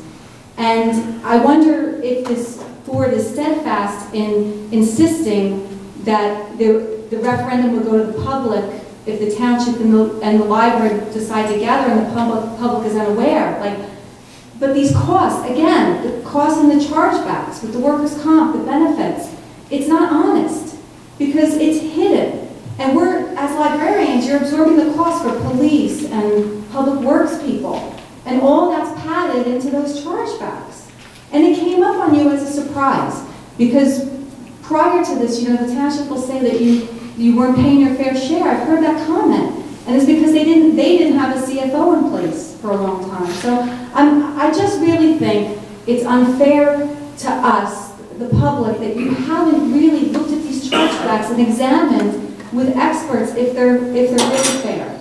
But I've asked for this several times. I don't get anywhere. So I guess we have to accept the chargebacks, but maybe we just have to go back to the township as a group and say we don't accept these chargebacks. Is that what this board would want us to do as the public, is go to the township committee and say, why are you charging back the library these excessive funds? 8%, 5.7%. You guys are taking the burden of the rest of the budgets of the town. It doesn't make any sense. So you're all staring at me. I mean, I don't know why it hasn't been questioned, and it's very frustrating, because to me that's where the money is. That's where the money is. All we can say is, you go, girl. Are you done with your statement? Well, I'm not done with my statement. I do want to say that if these branches close, this town is going to feel betrayed. And you talked about the foundation and fundraising difficulties. Oh my God, I can't imagine how difficult it's going to be after people say, I'm not giving money to the library because the township's going to take it. People are already saying that. And that's why you suffered this. You know, the Board of Ed has to be at the table. I've talked to them about the access to library services for our students. I want to correct one thing about the Lincroft Library. We do have a library. The kids don't go there because we lost our computer room because of the kindergarten full day. And so the computers are now in the library. So we just spent $3,000 on books. The kids don't go there. They didn't go all through the fall. They went once this month. And they don't have access to it. So that's what they need, that child that spoke, that's what she means by that. She can't go to the library because there's no way to use the library. That's why the Lincroft branch is very important to us. I will say, you know, when I come and speak to you guys, I speak as an independent person. I have been an advocate for literacy. I know many people connected to this library and to literacy. I even know Mrs. Daly, who left. I work with her at Bridget Books. But, you know, what it really comes down to is the kids and making sure that they have the resources that they need. I'm in a unique position as being director with the Lincroft Village Green Association. So when you talk about fundraising and trying to get money extracted from Lincroft, it's not going to happen. Right now, Lincroft is in the middle of fighting development and COA, and we've battled many other things and raised money. It's a very difficult task, and you know, these things are happening in a parallel pattern. I just don't see that there's money to be extracted from the community to privatize a library. So really, what would require me to be involved in this is having the Board of Ed to work with me, because I have thought of other solutions. The Lincroft Library, it would cost $2 million to bring it up to compliance, because you know, once you want to fix some things and you want to renovate, you want to add and that, you know, there's certain site improvements that we're going to be forced to make. There's also this very unique situation with the easement on the driveway.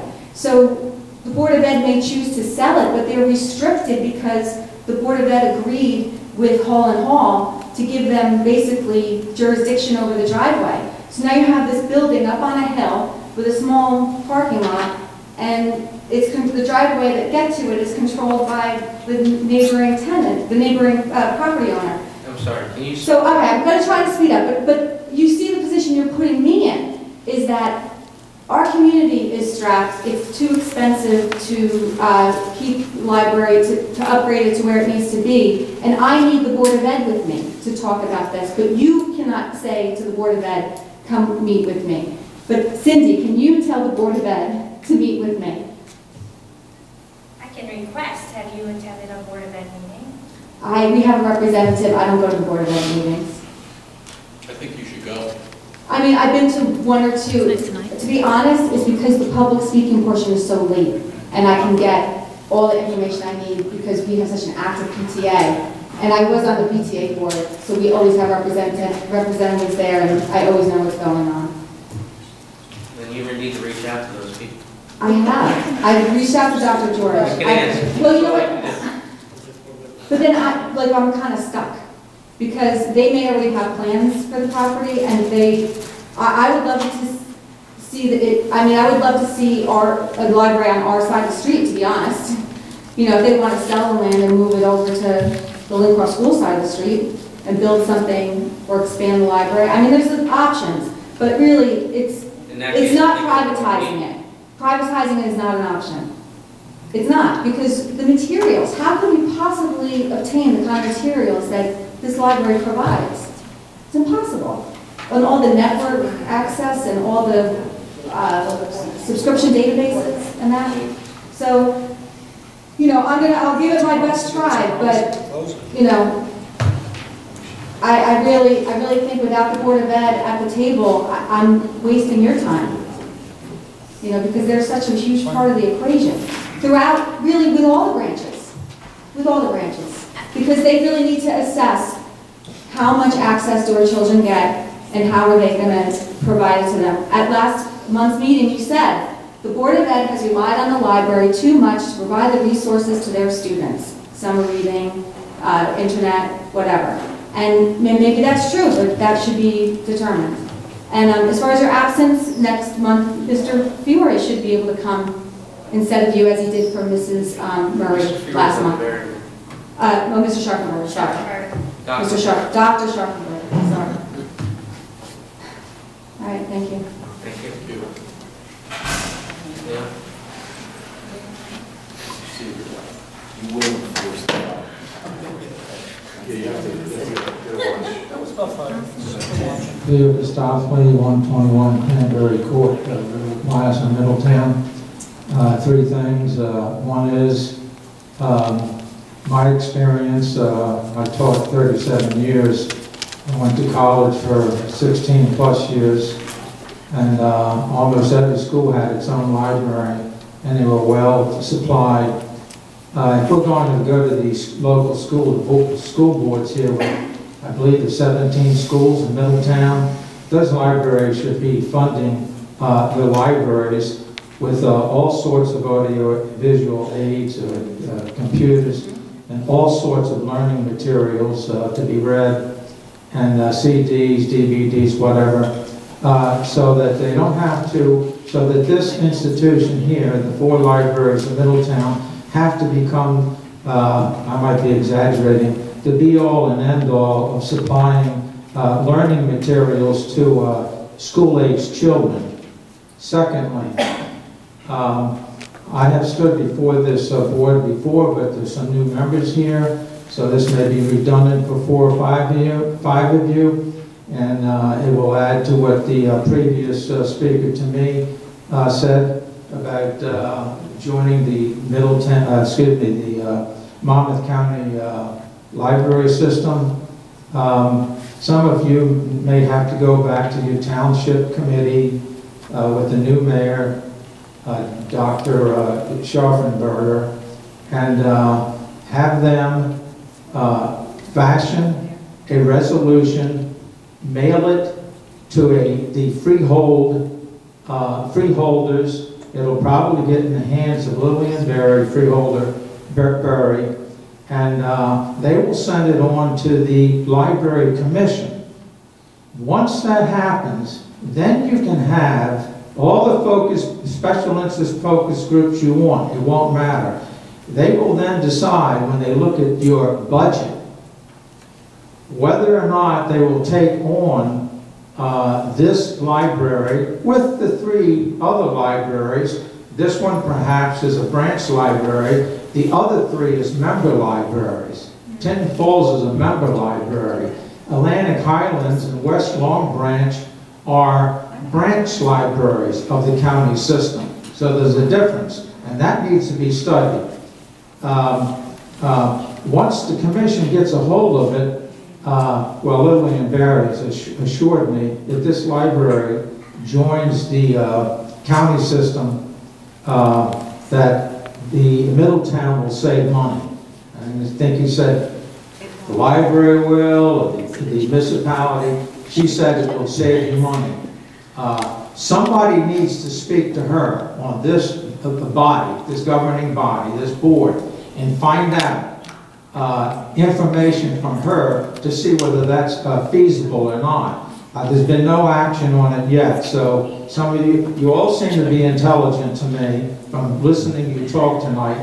So it would seem to me this comes down, this is cost-driven, and it's saving money. The last comment is, if we're concerned about the cost, the chargeback, we have contract negotiations. Maybe it's too late, maybe it has to happen next year, but you can get givebacks from unions, public sector unions. We know in this country we have a major problem with public sector unions, and some states have converted to right-to-work laws, which perhaps New Jersey needs to do, and some of you people can work on the politicians at the local level here and up in the state. Thank you very much. Thank you, Lynn. Would anyone else?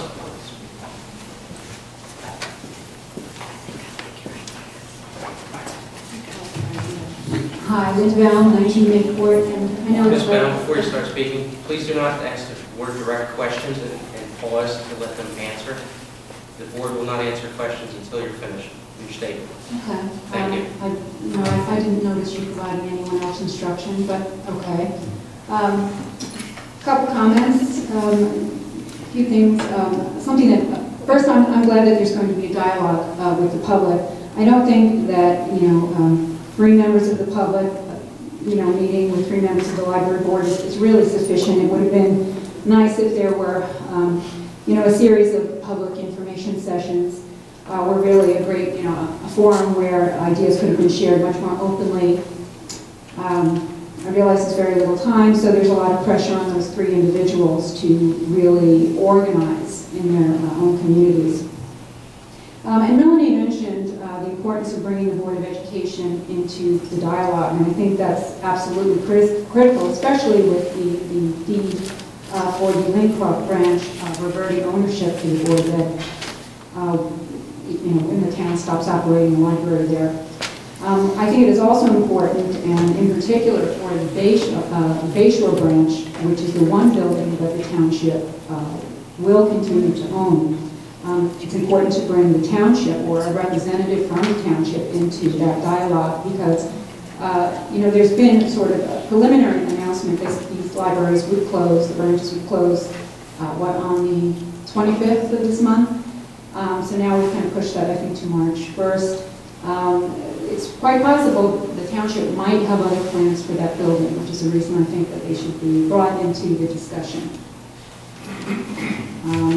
And another comment, Melanie also brought up some concern about the chargebacks, which I have brought up in the past. And one thing I wanted to mention here was the workers' comp number in particular. I had put in a request with the township to get workers' comp loss runs. And I put that in sometime in December. It took them quite a long time to get it to me. I did just get it today.